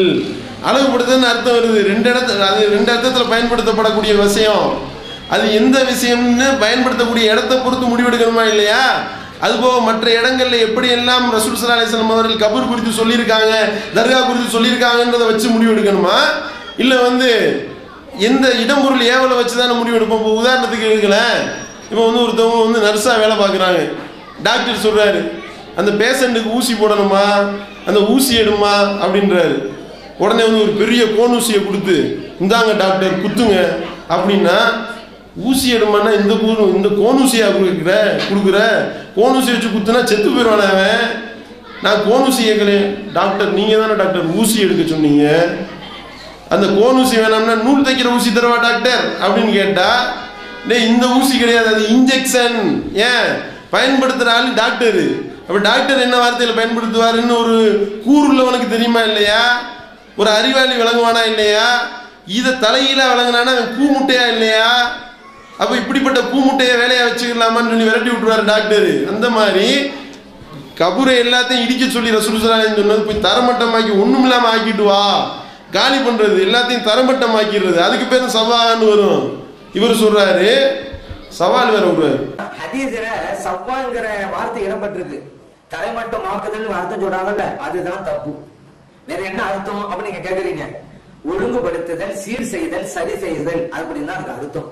இதை நம்ம சொல்லல, குர்ஆன்ல இந்த சவ்வாங்கிற வார்த்தை எத்தனையோ இடங்களில் இடம்பெற்றிருக்கு. அவ்வளவு இடங்கள் இங்க பாருங்க, எல்லா இடத்துலையும் ஒழுங்குபடுத்துதல், சரி செய்தல் அப்படிங்கிற மீனிங்ல தான் இருக்கு. இன்னைக்கு இவங்க இந்த ஹதீஸ்ல தரமட்டமாக்குதல் மீனிங் சொல்றாங்கல்ல, தப்பா அர்த்தம் சொல்றாங்கல்ல, இவங்க இதுக்கு ஆதாரமாக குர்ஆன்ல இருக்கக்கூடிய ஒரு சவ்வாங்கிற வார்த்தையை கொண்டு வரட்டுமே. குர்ஆன்ல இந்த இடத்துல சவ்வாங்கிற வார்த்தைக்கு தரமட்டமாக்குதல் தான் மீனிங் கொண்டு வரட்டுமா பார்க்கலாம். முதுகலை தயாரா இருக்கிறவங்க கொண்டு வர முடியாது. கியாமத்து நாள் வரைக்கும் கொண்டு வர முடியாது, கியாமத்து நாளைக்கு பிறகு கொண்டு வர முடியாது. ஏன் இருந்தாலும் கொண்டு வர முடியும். அதாவது சவ்வான்ற வார்த்தைக்கு அழகுபடுத்துதல், ஒழுங்குபடுத்துதல் அப்படின்னு அர்த்தமா? இடிக்கிறது, தரமட்டமாக்குறதுன்னு அர்த்தமே கிடையாது. ஒரு ஆதாரம் காட்டிவிட்டால் நாங்கள் ஏற்றுக்கொள்வோம். நாங்க என்ன ஏத்துக்கிற மாட்டோம்னு தான் சொல்றோம். ஒரு ஆதாரம் காட்டுங்க பாப்போம் குர்ஆன்ல இருந்து. எவ்வளவு பெரிய பொய்! அல்லாஹ் வந்து சொல்லி காட்டான்ல, சாலிஹ் அலைஹிஸ்ஸலாம் அவர்களுக்கு அல்லாஹ் வந்து ஒரு அற்புதமாக ஒரு ஒட்டகத்தை அனுப்புனான். அந்த ஒட்டகத்தை போட்டு தள்ளிட்டாங்க. அவங்கள பற்றி அல்லாஹ் சொல்கிறான், فَذَمْدَمَ عَلَيْهِمْ رَبُّهُمْ بِذَنْبِهِمْ فَسَوَّاهَا وَلَا يَخَافُ عُقْبَاهَا. அவங்கள நான் என்ன பண்ணேன் தெரியுமா, இப்படி நான் கொடுத்த அற்புதத்தை இவங்க காலி பண்ணதுனால فَذَمْدَمَ عَلَيْهِمْ رَبُّهُمْ بِذَنْبِهِمْ فَسَوَّاهَا, எல்லாத்தையும் காலி பண்ணிட்டேன் அப்படின்றான். இவர் அர்த்தம் வைக்கிறாரு, அல்லாஹ்வுடைய ஒட்டகத்தை அறுத்து கொண்டாங்க, எனவே அவர்களை ஒழுங்குபடுத்தினேன், நல்லபடியாக அவர்களுக்கு அருள் புரிந்தேன், நல்லபடியாக வாழ வைத்தேன், அவர்கள் இன்னும் நீடோடி வாழ்ந்தார்கள். அர்த்தம் வைப்பியா நீனு? சவ்வான்ற வார்த்தைக்கு என்ன அர்த்தம், எங்க பயன்படுத்தப்படுதுன்றதை வச்சு ஒரு அறிவாளி அர்த்தம் எடுக்க மாட்டான். ஆதாரம் காட்டிட்டோம், இப்ப காட்டிட்டோமா இல்லையா? எல்லாத்தையும் எல்லாம் காலி பண்ணிட்டான். அப்ப இடிச்சு காலி பண்ணுறதுக்கு தானே சொன்னாங்க ரசூல் ஸல்லல்லாஹு அலைஹி வஸல்லம் அவர்கள். ஆனா ஒரு ஆதாரம் கேட்டாரு, ஒரு ஆதாரம் கேட்டா ஏத்துக்கிறோன்னு அவரை கூட்டிட்டு வந்து கூட்டம் போட்ட ஆளுகளுக்கு சொல்றேன், ஆதாரம் காட்டிட்டோம், உடனடியா கபூர்ல போய் முற்ற வேலையை நிப்பாட்டுங்க, கபூருக்கு சந்தன கூட இருக்கிறத நிப்பாட்டுங்க, கபூருக்கு கொடி ஏத்துறதை நிப்பாட்டுங்க, இப்படி தப்பு கொட்டி தப்பான வழியில போவாதீங்க என்று சொல்லி கேட்டுக்கொண்டு இவரையும் சேர்த்துக்கிட்டு இந்த ஜமாலியையும் சேர்த்துக்கொண்டு நீங்க என்ன செய்யுங்க, இந்த வசனத்தின் அடிப்படையில் ஹதீஸ்களில் உள்ள அடிப்படையில் நீங்க கட்டின தருகாவை நீங்களே இடித்து தரைமட்டமாகுங்கள் என்று ஒரு அன்பான கோரிக்கையை வைத்துக் கொள்கின்றோம். முதல் விஷயம். அடுத்து பார்த்தீங்கன்னா அடுத்து ஒரு பொய், அதாவது என்னன்னா நம்ம சொல்றோம் இந்த மாதிரி வந்து தொழுகையை முறிக்கிறத பற்றி எப்படியெல்லாம் முறிக்க வேண்டும் என்று மதுஹப் நூல்களில் சட்டங்கள் எழுதி வைத்திருக்கின்றார்கள். இப்போ தொழுகையை வந்து ரசூல் ஸல்லல்லாஹு அலைஹி வஸல்லம் எப்படிங்க முடிக்கணும்னாங்க, தொழுகையினுடைய துவக்கம் வந்து தக்பீரு, அதே மாதிரி வந்து முடிவு வந்து தஸ்லீம். தக்பீர்னா என்ன, அல்லாஹு அக்பர்னு தக்பீர் கட்டுறோம்ல, அது ஆரம்பம். தஸ்லீம்னா என்ன, சலாம் கொடுக்குறது, அஸ்ஸலாமு அலைக்கும் கொடுக்குறோம்ல, இதுதான் முடிவுங்க. இப்படி தான் சலாம் கொடுத்து தான் முடிக்கணும் என்று சொல்லி ரசூல் ஸல்லல்லாஹு அலைஹி வஸல்லம் சொல்லியிருக்கிறாங்க. ஆனால் மதுஹப் ஆய்வாளர்கள் இருக்காங்கல்ல, பயங்கரமாக ஆய்வு பண்ணி எப்படியெல்லாம் முடிக்கலாம் தொழுகையை அப்படின்னு சொல்லி ஐடியா பண்ணி சில முடிவுகளை அறிவிச்சிருக்கிறாங்க. என்ன முடிவு, அதாவது வந்து தொழுகையை முடிக்கிறதுக்கு நீங்கள் என்ன செய்யலாம், நீ எதுக்கு சலாம் கொடுக்குறீங்க, சலாம் கொடுக்க சொல்லி உங்களை யார் சொன்னா, ரசூல் தான் சொன்னா உடனே நீங்கள் கேட்டுறதா, இவங்க தான் முகப்பத்து வச்சுருக்காங்க, அல்லாஹ்வுடைய தூதர் மேலே முகப்பத்து பொங்கி வலி இது எப்படி பொங்குதுன்னு பாரு, எப்படி இந்த சலாம் கொடுத்ததெல்லாம் தேவையில்லை. என்ன செய்யலாம், பக்கத்தில் இருக்கிற ஆள்கிட்ட நல்லா இருக்கீங்களா அப்படின்னு சொல்லி கேட்டு தொழுகையை முடிச்சிடலாம், அல்லது அப்படின்னு சிரிக்கலாம். ஏன்னா தொழுகை முடிக்கணும்ல, சலாம் சொல்லி முடிக்கிறது வந்து சிரமம் இல்லைங்க, அஸ்ஸலாமு அலைக்கும் வரஹ்மத்துல்லாஹி, ரொம்ப சிரமமாக இருக்குல்ல, அதுக்காக ஆன்னு சிரிச்சு தொழுகையை முடிச்சிடலாம். அப்படி இல்லையா, டர்ன்னு ஒரு காற்று விடுங்க, நான் சொல்லலை, அந்த மதுஹப் நூலில் எழுதி வச்சிருக்கிறாங்க, நீ என்னைய தப்பா நினைச்சிடக்கூடாது, டமீல்னு ஒரு சத்தம் முடிச்சுட்டேன் நான். அப்போ வந்து இமாம் வந்து சலாம் சொல்ல மாட்டார். இங்கே அந்த சுன்னத்துல் ஜமாத்தை இமாம்கள் வந்து மைக்கு போயிருச்சு அல்லது சலாம் முடிக்கிறதா இருந்தா என்ன நீங்க விளங்கிக்கிறணும், டமீல்னு ஒரு சத்தம் கேட்டா நீங்க எல்லாம் எந்திரிச்சு போயிட வேண்டியதுதான். ஏன், வேண்டுமென்றே யார் காத்து விட்டாங்களோ அப்படி முடிச்சுக்கிறலாம். அப்படி இல்லையா, உங்களுக்கு ரொம்ப ஆசைப்படுறீங்க ரசூல் ஸல்லல்லாஹு அலைஹி வஸல்லமுடைய ஒரு வழிமுறையை பின்பற்றணும்னு ஆசைப்படுறீங்களா, சலாம் கொடுத்துக்கிறீங்க, சலாம் கொடுத்து முடிங்க அப்படின்னு சொல்லி சொல்கிறேன். இதை நம்ம குற்றச்சாட்டு வச்சோம். இது குறித்து அவர்கிட்ட ஒரு கேள்வி கேட்குறாங்க, என்ன பதில் சொல்கிறாருன்னு பாருங்க. எது சம்பந்தமா, காற்று விடுதல் சம்பந்தமா. ஒரு ஆளுக்கு அத்தையாத்தெல்லாம் ஓய்வு முடிஞ்ச பிறகு ஒது முறிகிற சூழ்நிலை வந்தால் அவருடைய நிலைமை என்ன, இது கேள்வி. அவரு தொழுகை கூடும், ஆனாலும் இவர் வாஜிபை விட்டதா மறுபடியும் திருப்பி தொழ வேண்டும் என்கிற விவரம் இருக்கிறதே தவிர அதுக்காக வேண்டி வேணும்படி இப்படி செய்யலாம் அப்படிங்கறதல்ல, இது இவர்களாக உண்டாக்கி கொண்டது. வேண்டுமென்றே இப்படி செய்யலாம், காற்று விடலாம் அப்படின்றது வந்து நம்மளா உருவாக்கிட்டோமா, எங்களுக்கு ரொம்ப ஆசை. பார்த்தீங்களா உங்க மதுஹப் நூல்ல நாங்க இந்த மாதிரிலாம் எக்ஸ்ட்ரா பிட்டிங் போட்டு விடுறது எங்களுக்கு ஆசையா, நாங்க என்ன இருக்குதோ அதை சொன்னோம். இப்படிலாம் எழுதி வச்சு கேவலப்படுத்துறீங்களே, இப்படியா ரசூல் ஸல்லல்லாஹு சொன்னாங்க, ரசூல் ஸல்லல்லாஹு அலைஹி வஸல்லம் மேல உள்ள முஹப்பத்துனா என்ன, சலாம் சொல்லி தொழுகை முடிக்கிறது அல்லாஹ்வுடைய தூதர் மேல உள்ள முஹப்பத்தா, காற்று விட்டு முடிக்கிறது முஹப்பத்தா? இப்படி காத்து விடுற கோட்டம் தான் வந்துக்கிட்டு நீங்க மீலாது மாநாடு நடத்தி அல்லாஹ்வுடைய தூதரை நேசிக்கிறீங்களாகும். இப்போ வந்து அவங்க நூலில் எழுதி வச்சிருக்கவங்கல்ல, அது என்னன்னு பார்க்கணும்ல. பொய்யா நம்ம சொல்லிட்டோம் நாங்கல்ல, பொய்யாலாம் சொல்லலை, எவிடன்ஸோட தான் சொன்னோம். வேண்டுமென்றே காட்டி விடலாம் என்ற வாசகமே அந்த ரத்துல் முஃப்தார் அப்படின்ற நூலில் அந்த தெளிவாக பாகம் பக்கத்தோட போட்டிருக்கோம். சரியா? 3ஆம் பாகம் 400ஆம் பக்கம். சரியா? அதுக்கு கிளம்பிடுவாங்க. பொய் சொல்லி விட்டார்கள், இவர்கள் இப்படிப்பட்ட பொய்யர்கள் தெரியுமா, வேண்டுமென்றே காட்டி விடலாம் என்ற வாசகம் இருப்பதாக சொல்லி பொய் சொல்லி விட்டார்கள். அது 3ஆம் பாகத்தில் 400ஆம் பக்கம் என்று சொல்லிவிட்டார்கள், 401ஆம் பக்கத்தில் தான் இருக்கு அப்படின்னு சொன்னாலும் சொல்லுவாங்க பதில். அது 2ஆம் பாகத்தில் தான் இருக்கு, இவர்கள் மாட்டி சொல்லுகின்றார்கள் அப்படின்னு சொன்னாலும் சொல்லுவார்கள். இருக்கா இல்லையா? கரெக்டாக பாகம் கரெக்டாக தான் போட்டிருக்கிறோம். என்ன போட்டிருக்கு? எப்படி எல்லாம் தொழுகையை முடிக்க வேண்டும், முடிக்கலாம் அப்படின்றத பற்றி சொல்லும் பொழுது அந்த தொழுகை முடிந்த மாத்திரத்தில் ஒரு ஃபர்லான தொழுகையோ அல்லது ஒரு நஃபிலான தொழுகையோ தொலை துவங்குவது என்னவா, சலாம் கொடுக்க போறோம்ல, சலாம் கொடுக்கலாம் தேவையில்லை, படக்குன்னு எந்திரிச்சு அல்லாஹ்வுக்கு தக்பீர் கட்டிடணும் சலாம் கொடுக்காம. ஏன்னா தக்பீர் தஹ்ரீமா போடுறீங்கல்ல, அதனால முடிஞ்சிருச்சுன்னு அர்த்தமா. அடுத்து என்ன செய்யணுமா, அல்லது ஹஹஹஹா என்று வெடிச்சிரிப்பு சிரிப்பது. அடுத்து என்ன செய்யறது, அல்லது வேண்டுமென்றே காற்று விடுவது. இருக்கா? ப்ளூ கலர்ல போட்டிருக்கோம் பாருங்க, அந்த காற்று விடுற மேட்டரை மட்டும் ப்ளூ கலர்ல காட்டியிருக்கிறோம். அவு யுஹதிது அம்தன், வேண்டுமென்றே காற்று விட்டு பிரிக்கலாம். இருக்கா இல்லையா? அப்ப இது குறித்து கேள்வி கேட்கும்போது என்ன சொல்றாரு, நாங்களா எட்டு கட்டி சேர்த்துக்கிட்டோம் என்று நம்ம மேல இட்டு கட்டி பொய்ய சொல்லுகின்றார் என்றால் இவர் எப்படிப்பட்ட பொய்யராக இருப்பாரு? கொஞ்சம் யோசனை பண்ணி பாருங்க. அப்போ இதுல இந்த மாதிரி மதுகப் நூல்ல இன்னும் எக்கச்சக்கமான கேவலங்கள் இருக்கு, எல்லாத்தையும் ஆமோதிக்கிறாரு. அதே மாதிரி பாருங்க, அதாவது 3 நாட்கள் வரை கொடுக்கலாம் அப்படின்ட்டு இந்த கருத்து வேறுபாடு ஏற்பட்டது காரணம் என்ன? நபிகள் நாயகம் ஸல்லல்லாஹு அலைஹி வஸல்லம் அவர்கள் சொல்லி தந்த ஹதீஸ்களுடைய ஆய்வு தான் காரணம் அப்படிங்கறத நாம் அறிந்து கொள்ள வேண்டும். ஏனென்றால் நபிகள் நாயகம் ஸல்லல்லாஹு அலைஹி வஸல்லம் சொல்றாங்க, இந்த உலஹியா கொடுக்கிறதுங்கிறது ஹஜ் பெருநாளைக்கு பிறகு 2 நாட்கள் வரை கொடுக்கலாம் அப்படின்னாங்க. இந்த ஹதீஸ் முவத்தாவிலே பதிவு செய்யப்பட்டிருக்கிறது. இந்த ஹதீஸ் என்னவா, குர்பானி எத்தனை நாள் வரைக்கும் கொடுக்கலாம் அப்படின்றது ரசூல் ஸல்லல்லாஹு அலைஹி வஸல்லம் சொன்னாங்களா, அந்த ஹஜ் பெருநாளைக்கு பிறகு 2 நாள். நல்லா கவனிங்க, ஹதீஸ்ல ரசூல் ஸல்லல்லாஹு அலைஹி வஸல்லம் சொன்னாங்க, முஅத்தாவில் பதிவு செய்யப்பட்டிருக்குன்னு சொல்றாங்க. நல்லா கவனிங்க, 3 நாட்கள் வரை கொடுக்கலாம் அப்படின்ட்டு இந்த கருத்து வேறுபாடு ஏற்பட்டது காரணம் என்ன? நபிகள் நாயகம் ஸல்லல்லாஹு அலைஹி வஸல்லம் அவர்கள் சொல்லி தந்த ஹதீஸ்களுடைய ஆய்வு தான் காரணம் அப்படிங்கறத நாம் அறிந்து கொள்ள வேண்டும். ஏனென்றால் நபிகள் நாயகம் ஸல்லல்லாஹு அலைஹி வஸல்லம் சொல்றாங்க, இந்த உலஹியா கொடுக்கிறதுங்கிறது ஹஜ் பெருநாளைக்கு பிறகு 2 நாட்கள் வரை கொடுக்கலாம் அப்படின்னாங்க. இந்த ஹதீஸ் முவத்தாவிலே பதிவு செய்யப்பட்டிருக்கிறது. இந்த ஹதீஸ் முவத்தாவிலே இந்த ஹதீஸ் பதிவு செய்யப்பட்டிருக்கிறது. ரசூல் ஸல்லல்லாஹு அலைஹி வஸல்லம் அவர்கள் அந்த ஹஜ் பெருநாளுக்கு பிறகு 2 நாட்கள் உலஹியா கொடுக்கலாம் என்று ரசூல் ஸல்லல்லாஹு அலைஹி வஸல்லம் சொன்னார்கள். ஆதாரம் காட்டணும். பொய்யன் என்பதற்கு ஆதாரம் இது. அப்படி ரசூல் ஸல்லல்லாஹு அலைஹி வஸல்லம் சொன்னதா எந்த ஹதீஸுமே கிடையாது. பொய்யை இட்டு கட்டி துணிஞ்சு சொல்றாருங்க. எந்த அல்லாஹ்வுடைய பயம் ஒன்றும் கிடையாதுங்க. எவன் என்னுடைய பெயரால நான் சொல்லாத ஒன்றை வேண்டுமென்றே இட்டு கட்டி சொல்கின்றானோ அவன் தன்னுடைய இருப்பிடத்தை நரகத்தில் ஆக்கிக் கொள்ளட்டும் என்று அல்லாஹ்வுடைய தூதர் அவர்கள் எச்சரிக்கை செய்திருக்கின்றார்கள்.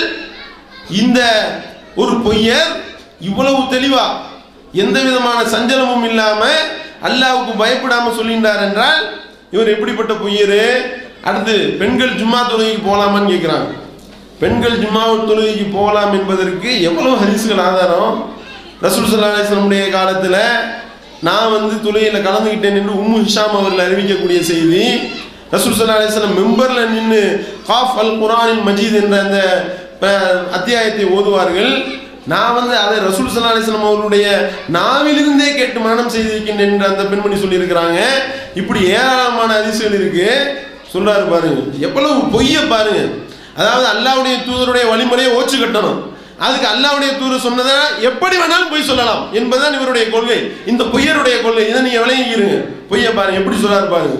ஏன்னா சல்லல்லாஹு காலத்துல பெண்கள் ஜும்மாவுக்கு போகலங்கிறத அஸ்மா பின்த் யஸீத் ரலியல்லாஹு அன்ஹா கேள்வி கேட்டாங்க. அதுல இருக்கு இந்த ஹதீஸ். அஸ்மா பின்த் யஸீத் ரலியல்லாஹு அன்ஹா அவங்க கேட்ட கேள்வி அந்த ஹதீஸ் முஸ்லிம்ல பதிவு செய்யப்பட்டிருக்கிறது. அப்ப தெளிவா எல்லாம் ஆயுதம் மேந்தி போர் புரிந்தால்தான், ஆண்கள் எல்லாம் ஜனாசா தொழுகையில கலந்து கொண்டாதான் நன்மை கிடைக்கும், ஜும்மா தொழுகையில கலந்து கொண்டாதான் நன்மை கிடைக்கும். ஆனா நீங்க வீட்டுல இருந்துகிட்டே ஜும்மாவோட நன்மை பெற்றுறீங்க, ஜனாசா தொழுகை நன்மை உங்களுக்கு கிடைச்சிருது, இவ்வளவு நன்மை உங்களுக்கு இருக்கிறதுன்னு சொல்லுங்க. அந்த அஸ்மா ரலியல்லாஹு அன்ஹா அல்லாஹ் அக்பர் என்று சொல்லிக்கிட்டு திரும்பி சொன்னார்கள் மகிழ்ச்சியோடு. முஸ்லிமிலே பதிவு செய்யப்பட்ட ஹதீஸ். அதாவது வந்து ஜும்மாவுடைய தொழுகையை பெண்கள் தொழுதார்களா இல்லையா என்பதற்கு தொழுகவே இல்லை, தொழுக கூடாது அப்படின்னு சொல்லி ஹதீஸ்ல இருக்கான். எதுல இருக்கான்? முஸ்லீம்ல வழக்கம் போல உள்ளதுதான். வேற எதுவும் கிடைக்கலன்னா புகாரி முஸ்லீம் சொல்லி விட்டுற வேண்டியதுதான். ஏதாவது ஒரு பொய் சொல்லணுங்க. இப்போ வந்து தூங்கிக்கிட்டே சாப்பிடலாமான்னு ஒரு கேள்வி கேட்குறாங்கன்னு வைங்களேன். தூங்கிக்கொண்டே சாப்பிடலாம் என்று அல்லாஹ்வுடைய தூதர் அவர்கள் புகாரிலே சொல்லியிருக்கிறாருன்னு சொல்லிவிட்டு போக வேண்டியது தானே. என்னத்த கஷ்ட நஷ்டம் இருக்க போகுது, எவனா எடுத்து பார்க்கவா போறாங்க என்ற அசட்டு தைரியம் முஸ்லீம் என்று முஸ்லீம்ல இருக்குன்னு சொல்லி சொல்வதாக இருந்தால், இவன் இவ்வளவுக்கு முஸ்லீம் இப்போ தமிழ்ல வந்திருக்கு, எடுத்து பார்த்துட்டாங்கன்னா என்ன பண்றது? அது 5000 ஹதீஸ் இருக்கு, அதில் அவங்க தேடுறதுக்குள்ளாட்டி நம்ம ஆள் காலி ஆயிரும்ல, ரெண்டாவது நமக்கு வயசாயிரும்ல, அடுத்து இன்னத்தை தேட போறாங்க. இப்போ சர்ச் பண்ணி கண்டுபிடிச்சிடுவாங்க. இப்போ அஸ்மான் இல்லைன்னா அஸ்மான் அடிச்சாலே வந்துடும். இப்போ அஸ்மானு வந்துக்கிட்டு எந்த இடத்துல முஸ்லீம் வருதுன்னு கையில் வந்து மொபைல் ஃபோன் வச்சு பேசுகிற நேரத்தில் இப்படி புருடா விடலாமா?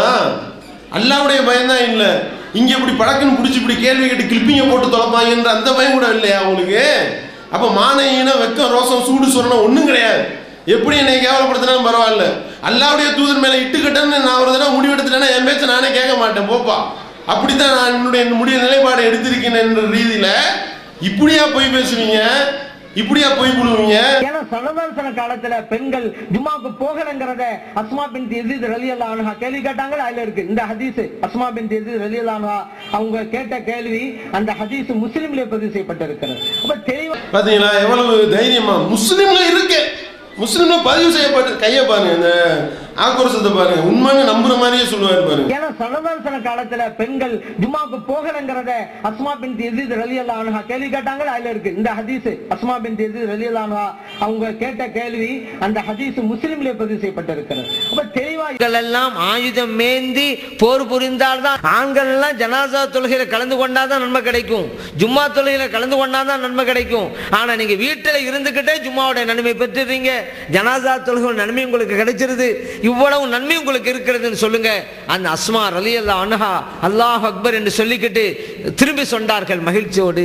முஸ்லிம்லே பதிவு செய்யப்பட்ட ஹதீஸ். அப்ப எவ்வளவு பெரிய பொய் இது! ரசூல் ஸல்லல்லாஹு அலைஹி வஸல்லம் அவர்கள் இப்படி சொன்னாங்க என்று அஸ்மா ரலியல்லாஹு என்று சொன்னதா சொல்லி இப்படி இட்டு கட்டுகின்றார் என்றால், இவ்வளவு பெரிய பொய்யை சொல்லக்கூடியவரை வந்து எப்படி பின்பற்ற முடியும்? எப்படி அவர் சொல்றதை கேட்கிறது? அடுத்து பாருங்க, அடுத்து ஒரு இட்டு கட்டுதல். குர்ஆனையும் அதையும் ஆய்வு பண்ணி சொல்லுகிறோம் என்பவர்கள் எல்லாம் இன்னைக்கு ஒரு சட்டத்தை சொல்லுகிறார்கள், அடுத்த நாள் வேறொரு சட்டத்தை சொல்லுகிறார்கள். கேட்டா இன்னைக்கு தான் ஹதீஸ் கிடைச்சிச்சுங்கிறாங்க. இப்படி அரைகுறை ஞானம் உள்ளவர்களிடம், கல்வி ஞானம் உள்ளவர்களிடம் நாம் செல்லலாமா? இளைஞர்கள் எல்லாம் இவரை நம்பி போகலாமா? இன்னைக்கு ஒரு சட்டம் சொல்லி நாளைக்கு ஒரு சட்டம் மாத்துவாங்க, கேட்டா இன்னைக்கு தான் புரிஞ்சுப்பாங்க. இவர்களை நம்பி எப்படி செல்வது இந்த இளைஞர்கள் எல்லாம்? ஆனா குர்ஆனையும் ஹதீஸையும் நன்றாக ஆய்வு செய்து இதுதான் சட்டம் கியாமத் நாள் வரைக்கும் என்று சொல்லிவிட்ட இமாம்களை பின்பற்றுவதா, இன்னைக்கு ஒரு சட்டம், நாளைக்கு ஒரு சட்டம், நாளை மறுநாள் ஒரு சட்டம் என்று அரைகுறை ஞானம் உள்ளவர்களுக்கு பின்னால் இந்த இளைஞர்கள் இமாம்கள் சொல்லிட்டாங்களா? குர்ஆனை ஆய்வு பண்ணிட்டோம், குர்ஆனை ஆய்வு பண்ணி சட்டம் சொல்லிட்டோம், கியாம நாள் வரை இதுதான் சட்டம் என்று சொல்லிவிட்ட இமாம்களை பின்பற்றுவதா அல்லது வந்து இவர்களை பின்பற்றுவதான்னு கேட்கிறார். நம்மளெல்லாம் பின்பற்ற சொல்லல, அல்லாஹ்வுடைய தூதர் சொன்னாங்க, அல்லாஹ் குர்ஆன்ல சொல்லி இருக்கிறான் என்பதை தவிர நம்ம வேற யாரையும் ஆதாரமா காட்ட மாட்டோம். வஹி அல்லாதெல்லாம் வழிகேடு என்று நாம சொல்லி கொண்டிருக்கின்றோம். ஆனா என்ன சொல்றாரு? இமாம்கள் சொல்லிட்டாங்களாம். என்ன சொல்லிட்டாங்களாம்? குர்ஆனையும் அதையும் ஆய்வு பண்ணி சொல்லுகிறோம் என்பவர்கள் எல்லாம் இன்னைக்கு ஒரு சட்டத்தை சொல்லுகிறார்கள், அடுத்த நாள் வேறொரு சட்டத்தை சொல்லுகிறார்கள். கேட்டா இன்னைக்கு தான் ஹதீஸ் கிடைச்சிச்சுங்கிறாங்க. இப்படி அரைகுறை ஞானம் உள்ளவர்களிடம், கல்வி ஞானம் உள்ளவர்களிடம் நாம் செல்லலாமா? இளைஞர்கள் எல்லாம் இவரை நம்பி போகலாமா? இன்னைக்கு ஒரு சட்டம் சொல்லி நாளைக்கு ஒரு சட்டம் மாத்துவாங்க, கேட்டா இன்னைக்கு தான் புரிஞ்சுப்பாங்க. இவர்களை நம்பி எப்படி செல்வது இந்த இளைஞர்கள் எல்லாம்? ஆனா குர்ஆனையும் ஹதீஸையும் நன்றாக ஆய்வு செய்து இதுதான் சட்டம் கியாமத் நாள் வரைக்கும் என்று சொல்லிவிட்ட இமாம்களை பின்பற்றுவதா, இன்னைக்கு ஒரு சட்டம், நாளைக்கு ஒரு சட்டம், நாளை மறுநாள் ஒரு சட்டம் என்று அரைகுறை ஞானம் உள்ளவர்களுக்கு பின்னால் இந்த இளைஞர்கள் சொல்ல. அப்ப வந்து இமாம்கள் மேலேயும் போய் ரசூல் ஸல்லல்லாஹு அலைஹி வஸல்லம் மேல போய் சொன்னது பத்தாதுன்னு ரசூல் ஸல்லல்லாஹு அலைஹி வஸல்லம் சொல்லாததெல்லாம் புகாரில இருக்கு, முஸ்லிம் இருக்குன்னு அடிச்சு விட்டுட்டு இப்ப இமாம்கள் புகாரில இருக்கு, முஸ்லிம் இமாம்கள் சொன்னது புகாரில இருக்குன்னு சொன்னா அடிக்க வந்துருவாங்க. ஏன்? இமாம்கள் சொன்னது எப்படா புகாரில வந்துச்சுன்னு கேட்டுருவோம்ல. அதனால இமாம்கள் சொல்லி விட்டார்கள், எங்கேயா போய் இருக்கும் தேடி பார்த்துக்கோ, இல்லைன்னா நான் என்கிட்ட வா, 40 பக்கம் நோட்ல நான் எழுதி வச்சு காட்டுறேன், இமாம் நான் சொல்றேன் நம்பிட்டு போ என்ற ரீதியில பொய் சொல்லினார் என்றால் இவர் எப்படிப்பட்ட பொய்யராக இருக்க முடியும்? அடுத்து பாருங்க, அதாவது வந்து மூக்குக்கு தண்ணீர் விடுவதும் வாய் கொப்பளிப்பதையும் தனித்தனியாகத்தான் செய்ய வேண்டும் என்று புகாரிலே ஹதீஸ் இருக்கிறது. அடுத்த போய் எங்க ஒளி செய்யும் பொழுது இப்படி வாய்க்கு கொப்பளிக்கும் போதே மூக்குக்கு தண்ணி விடுவாங்கல்ல, ரெண்டையும் தனித்தனியாகத்தான் செய்ய வேண்டும் என்று ரசூல் ஸல்லல்லாஹு அலைஹி வஸல்லம் சொல்லிவிட்டார்கள். புகாரில இருக்கு. அடுத்த போய் ஆனா ஹனஃபி இமாம் சொல்றாங்க இந்த ரெண்டையும் தனித்தனியா தான் செய்யணும். ஏன்னா அதே புகாரிலே பதிவு செய்யப்பட்டிருக்கிறது, நபிகள் நாயகம் ஸல்லல்லாஹு அலைஹி வஸல்லம் அவர்கள் வாய்க்கொப்பளித்தார்கள், அதே போன்று மூக்கையும் சுத்தம் செய்வார்கள், சலாசம்பி சலாசின் மும்மூன்றாக செய்தார்கள் அப்படிங்கிற வார்த்தை இடம்பெற்றிருக்கிறது. மும்மூன்றாக செய்தார்கள். வாய்க்கொப்பளித்தல் என்பது 3 தடவை தனியாக, அதே போன்று மூக்கை சுத்தம் செய்வது 3 தடவைகள் தனியாக. இந்த ஹதீஸின் அடிப்படையிலே இது தனித்தனியாக செய்ய வேண்டும் என்று ஹனஃபி இமாம் ரஹ்மத்துல்லாஹி அலைஹி அவர்கள் கூறுகிறார். இதெல்லாம் என்ன புரிந்து கொள்றோம் அப்படின்னு கேட்டா, ஷாஃபி மதஹப் என்றாலும் ஹனஃபி மதஹப் என்றாலும் எல்லாம் ஹதீஸுடைய ஆதாரங்களின் அடிப்படையில் தான் அமைந்திருக்கின்றன அப்படிங்கறத நம்ம புரிகிறோம். ஷாஃபியுமோ ஹனஃபியுமோ 2 மதஹப்களுக்கு பின்னாலும் குர்ஆன் வசனங்கள் இருக்கும், ஹதீஸுகள் இருக்கும். அப்ப வந்து ஹதீஸுகள் அடிப்படையில தான் எல்லா முடிவையும் வந்து இமாம்கள் எடுத்திருக்காங்க. எந்த ஒரு இமாம் எந்த ஒரு சட்டம் சொன்னாலும் ஹதீஸ்ல உள்ளதான் சொன்னாரு, ஹதீஸ்ல என்ன இருக்கு அதைத்தான் சொன்னாரு. சரி வாங்க, ஹதீஸ்ல என்னென்ன இருக்குன்னு பாப்போமா? ரசூல் ஸல்லல்லாஹு அலைஹி வஸல்லம் சொன்ன ஹதீஸ்களை எல்லாம் எடுத்து பாப்போமா? ரசூல் ஸல்லல்லாஹு அலைஹி வஸல்லம் என்ன சொல்லி இருக்கிறாங்க, நீ என்ன சட்டம் எழுதி வைத்திருக்கின்றாய் என்பதை எல்லாம் அலசி ஆராயுமா? இமாம்களுடைய தகுதிகள், ஒரு ஆளை இமாமா போடுறதா இருந்தா என்ன செய்ய வேண்டும் என்று சொல்லி அந்த மதுஹப் கிதாபில் என்ன எழுதி வைத்திருக்கின்றீர்கள்? சட்ட நான் வாசிக்கிறேன் சட்டத்தை. இந்த அடிப்படையில தான் இப்ப நீங்க வந்து மதுஹப் இமாம்கள் வந்து ஆளுங்களை தேடி தேர்வு பண்ணிக்கிட்டு இருக்கீங்களா அப்படின்றத இப்ப நீங்க சொல்லணும். என்னவா, இமாம் செய்ய அதிக தகுதி படைத்தவர், தொழுகையின் சட்டங்களை நன்கு அறிந்தவராவார், அது ரசூல் ஸல்லல்லாஹு அலைஹி வஸல்லம் சொன்னது. பின்னர் அழகிய முறையில் குர்ஆனை ஓதுபவராவார், ரசூல் ஸல்லல்லாஹு அலைஹி வஸல்லம் சொன்னது. அதிக தகுதி படைத்தவர், அதுக்கடுத்து அதிகம் பேணுதல் உள்ளவர், பின்னர் வயதில் மூத்தவர், பின்னர் அழகிய குணமுடையவர், இதெல்லாம் எழுதிக்கிட்டாங்க. அடுத்து முகம் அழகானவராக இருக்க வேண்டும். இமாம் வந்து ஆணழகன் போட்டி நடத்தணும்.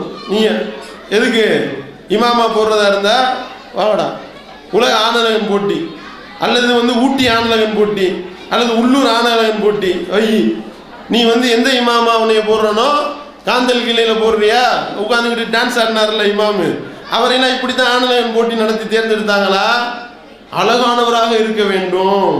அதுக்கடுத்த தகுதி அவர் வந்து குடும்ப பாரம்பரியம் மிக்கவராக இருக்க வேண்டும். ரசூல் ஸல்லல்லாஹு அலைஹி வஸல்லம் சொன்னாங்களா? அடுத்து சிறந்த குலத்தில் பிறந்தவராக இருக்க வேண்டும். ஜாதி வேற்றுமை உள்ள நுழைக்கின்றார்களா இல்லையா? பிறகு சிறந்த குரல் வளம் மிக்கவராக இருக்க வேண்டும். அடுத்து பாத்தீங்கன்னா பிறகு அழகிய மனைவியை உடையவராக இருக்க வேண்டும். இமாம செய்யறதுக்கும் பொண்டாட்டி அழகா இருக்கு என்ன சம்பந்தம்?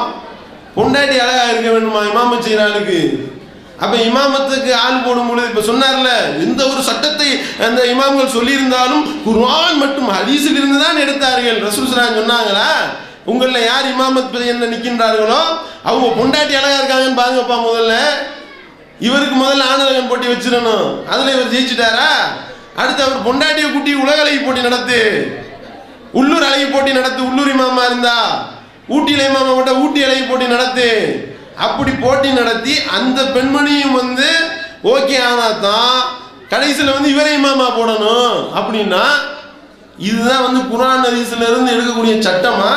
என்னன்னு கேட்டா குர்ஆன் ஹதீஸை அப்படியே சாறு பிழிந்துதான் மதுஹப்பை உருவாக்கி இருக்கிறார்கள். நல்லா புரிஞ்சுங்க, நல்லா புளிஞ்சு வந்து இந்த சாரை பார்த்தீங்களா என்ன மாதிரி நாறுதுன்னு? நாரக்கூடிய இந்த சாறு வந்து நீங்க குர்ஆன் ஹதீஸ்ல இருந்து எடுத்ததா? இப்படி ஒரு சட்டத்தை சொன்னா காரி துப்ப மாட்டார்களா? இப்படிப்பட்ட ஒரு கேவலப்பட்ட சட்டத்தை சொல்லிக் கொண்டு இருக்கின்றார்கள். இது புறம் மார்க்கமாகும் என்று கேட்க மாட்டார்களா அவங்கள்ட்ட? இப்படிப்பட்டவர்கள் சொல்வதை மார்க்கமாக நீங்கள் ஏற்றுக்கொள்வீர்களா?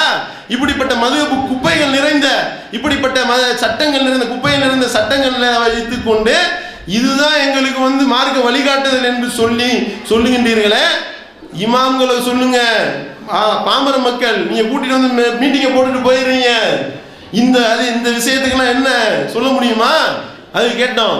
எப்படி பொண்டாட்டியை கூட்டிட்டு வந்து அழகு போட்டு நடத்த முடியுமான்னு கேட்டா அதுக்கு வியாக்கியானம் வேற. என்ன வியாக்கியானம் தெரியுமா? அதுக்கு நீங்க போய் பாக்குறீங்க. நிர்வாகிகளாக இருக்கக்கூடியவர்கள் ஜமாத்தில் உள்ள பள்ளிவாசல் நிர்வாகிகளுடைய பொண்டாட்டிகள் அனுப்பி வைங்க, அவங்க போய் அவங்க அழகா இருக்காங்களா இல்லையான்னு பார்த்துட்டு வருவாங்க. இமாமுடைய பொண்டாட்டி அழகா இருக்காங்களா இல்லையான்றத ஜமாத்து நிர்வாகியினுடைய பொண்டாட்டிகள்லாம் போய் பார்க்கணுமா? எந்த பொம்பளையாவது அடுத்த பொம்பளை அழகின்னு சொல்லுவாங்களா? உலகத்தில் நடக்கிற காரியமா? கியாம நாள் வரைக்கும் இமாம் போட முடியாது அப்புறம் பள்ளிவாசல்ல. அதுதான் நிலைமை. சரியா?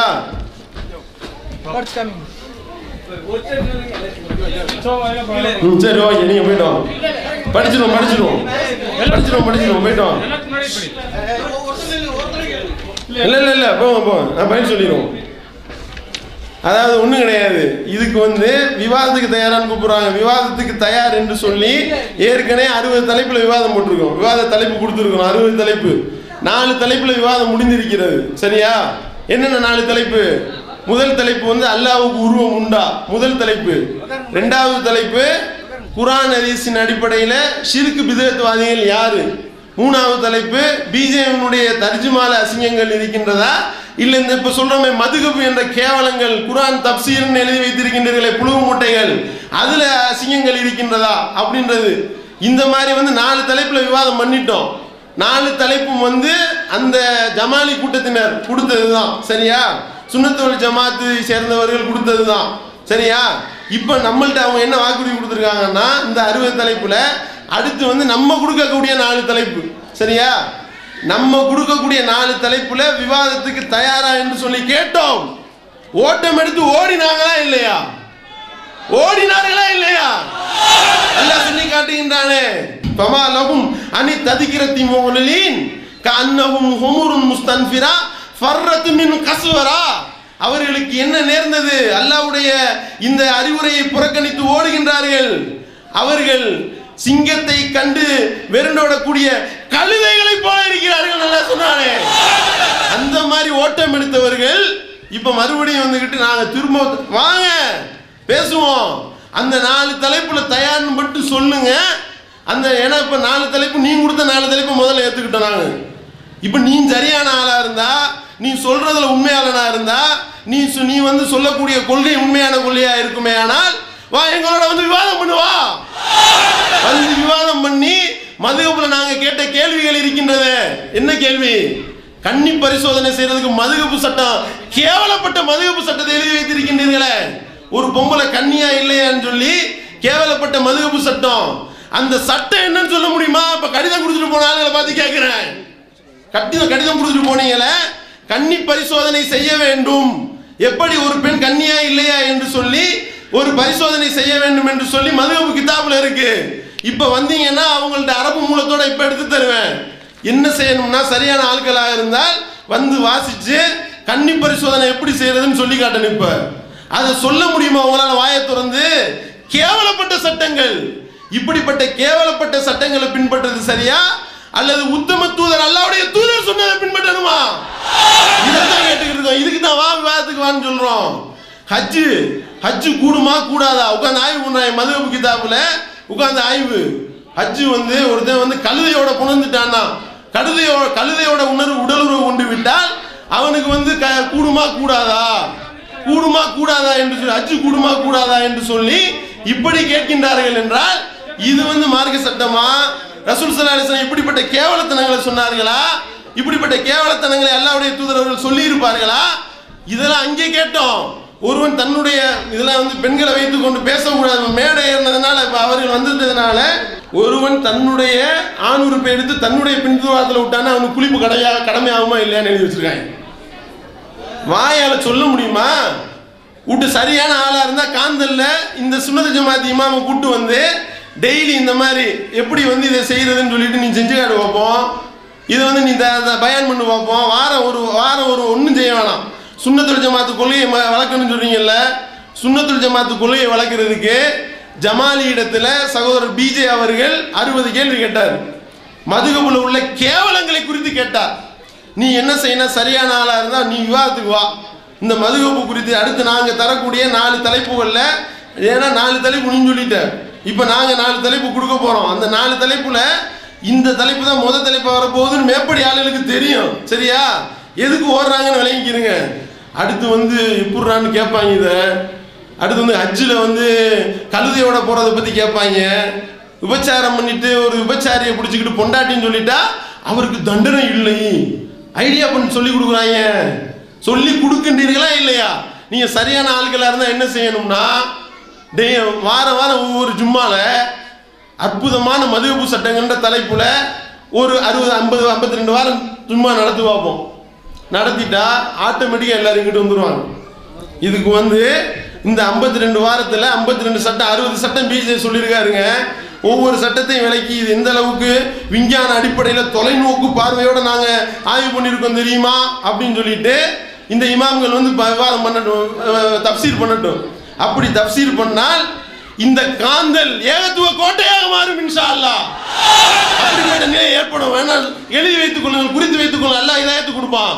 ஏன் இங்க வந்துட்டு போனாங்களே, இவங்களுக்கு தெரியாது, இவங்கெல்லாம் அப்பாவிகள். அம்பு இங்க இவர்கள் எல்லாம் வில்லு அங்கே இருக்கு, தொப்பியும் கோட்டையும் மாட்டிக்கிட்டு போய் இல்லாதத உப்புன்னு அசாக்கிட்ட இருக்கு அப்படின்னு சொன்னா இவங்க தலையாட்டிடுவாங்க.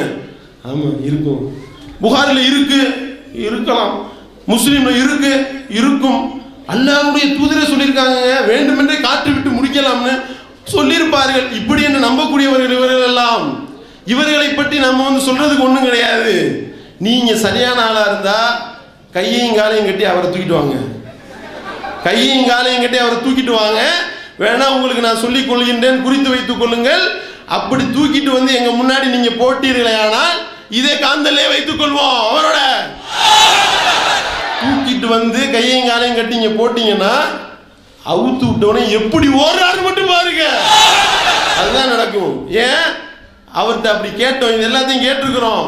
கேட்டதுக்கு என்ன சொன்னார் தெரியுமா? இதுக்கு தனி தலைப்புல நான் பேசுறேன், என்னென்ன கேள்வி கேட்டோன்னு வரிசையா எழுதி வச்சிருக்கிறோம். வரிசையா இப்ப நான் சொல்றேன் பாருங்க. இந்த கேள்விக்கெல்லாம் அவரால் விவாதத்தில் பதில் சொல்ல முடியுமா? அடுத்து மதுஹபு வச்சோம்னா, அதாவது முதல் அற்புதமான சட்டம், அற்புத சட்டங்களுடைய பட்டியல். கழுதையோடு ஹஜ்ஜின் போது உணர்ந்தால் ஒழு முறியுமா முடியாதா, ஹஜ்ஜு கூடுமா கூடாதா, அது ஒரு ஆய்வு பண்ணியிருக்காங்க. கையை பயன்படுத்தி செஞ்சா ஒழு முறியுமா, ஹஜ்ஜு கூடுமா கூடாதா, அது ஒரு தனி சட்டம். அடுத்தவன் மனைவிய தான் பொண்டாட்டின்னு சொல்லி சொன்னா அது விபச்சாரமாவாதான். அடுத்தவன் பொண்டாட்டியோட விபச்சாரம் பண்ண வேண்டியது. கைங்களமா பிடிச்சிட்டாங்க, இவன் ஏன் பொண்டாட்டி தான் அப்படின்னு சொல்லிட்டான்னா அவனுக்கு எந்த விதமான தண்டனையும் கொடுக்கப்பட மாட்டாதான். இப்படி பக்காவான சட்டம் வச்சிருக்கீங்க, நல்லா வச்சிருக்கீங்க. ஊமையுடன் விபச்சாரம் பண்ணா தண்டனை கிடையாது. ஒரு ஊமை பொண்ணை தூக்கிட்டு போய் விபச்சாரம் பண்ணான்னு வைங்களேன், தண்டனை கிடையாது. அவள்கிட்ட ஆதாரம் கேட்டா பேன்னு சொல்லுவா. அவ எப்படி ஆதாரம் சொல்லுவா? உட்காந்து ஆய்வு பண்ணியிருக்காங்க மதுஹப் பண்ற பேர்ல. வாங்கப்பா வாங்க, எல்லாத்த பத்தியும் பேசுவோம். ஊமையோட விபச்சாரம் பண்ணிட்டா தண்டனை இல்லையா அவனுக்கு? அப்ப இது ஏதோ நீ செய்யறதுக்கு ஐடியா பண்ணிட்டு எழுதி வச்ச மாதிரி தெரியுது. அதுக்காக தான் ஓடி வர்றியா மேடையேறி? அதுக்கு தான் விவாதத்துக்கு வராம ஓடுறாங்க. ஏன் விவாதத்துக்கு வராம ஓடுற? விவாதத்தில் இதெல்லாம் பொய் நாய் போயிட்டு அப்புறம் செய்யற வேலை செய்ய முடியாதுன்னு பயப்படுறீங்களா? எதுக்கு? வாங்க. அடுத்து ஒரு கிறுக்கோட விபச்சாரம் பண்ணிட்டா அவங்களுக்கு தண்டனை கிடையாது. ஏன்? கிறுக்கு எப்படி சாட்சி சொல்லணும்? டேய், செய்யறவன் கிறுக்கா இல்லையாடா? அவன் தெளிவா தானடா இருக்கான். செஞ்சதாடா கிறுக்கு, விபச்சாரம் பண்ண பொண்ணு தானடா கிறுக்கு. உங்களுக்கு என்ன கிறுக்கா? நீ விவரமா தானே இருக்க. நீயா உருப்படியா சட்டம் எழுதலாமா இல்லையா? நீ எப்படி கேவலப்பட்டு சட்டத்தை எழுதுற? மெண்டலோட விபச்சாரம் பண்ணா தண்டனை இல்லை, சிறுமியோட விபச்சாரம் பண்ணா தண்டனை கிடையாது. இந்த சட்டத்தை எல்லாம் படிச்சான்னா தமிழ்நாடு அமெரிக்காவாமா ஆவாதாங்க? தமிழ்நாட்டில் உள்ளவன்லாம் இந்த சட்டத்தை மார்க்க அடிப்படையில், அதுக்கு தான் சொன்னேன், காந்தல் கிளையில் இந்த இமாம் இருந்தார்ல, ஆட்டம் போட்டார்ல, அந்த ஆட்டம் போட்ட கிளிப்பிங்லாம் கடைசி வருது, குறிச்சு வச்சுக்கோ. அடுத்து இருக்கு அந்த ஆட்டம் போடுற கிளிப்பிங் இருக்கு. எங்க ஆட்டம் போட்டான்னு கேட்டுக்கூடாது, கையை தூக்கி ஆடினாரு. சரியா?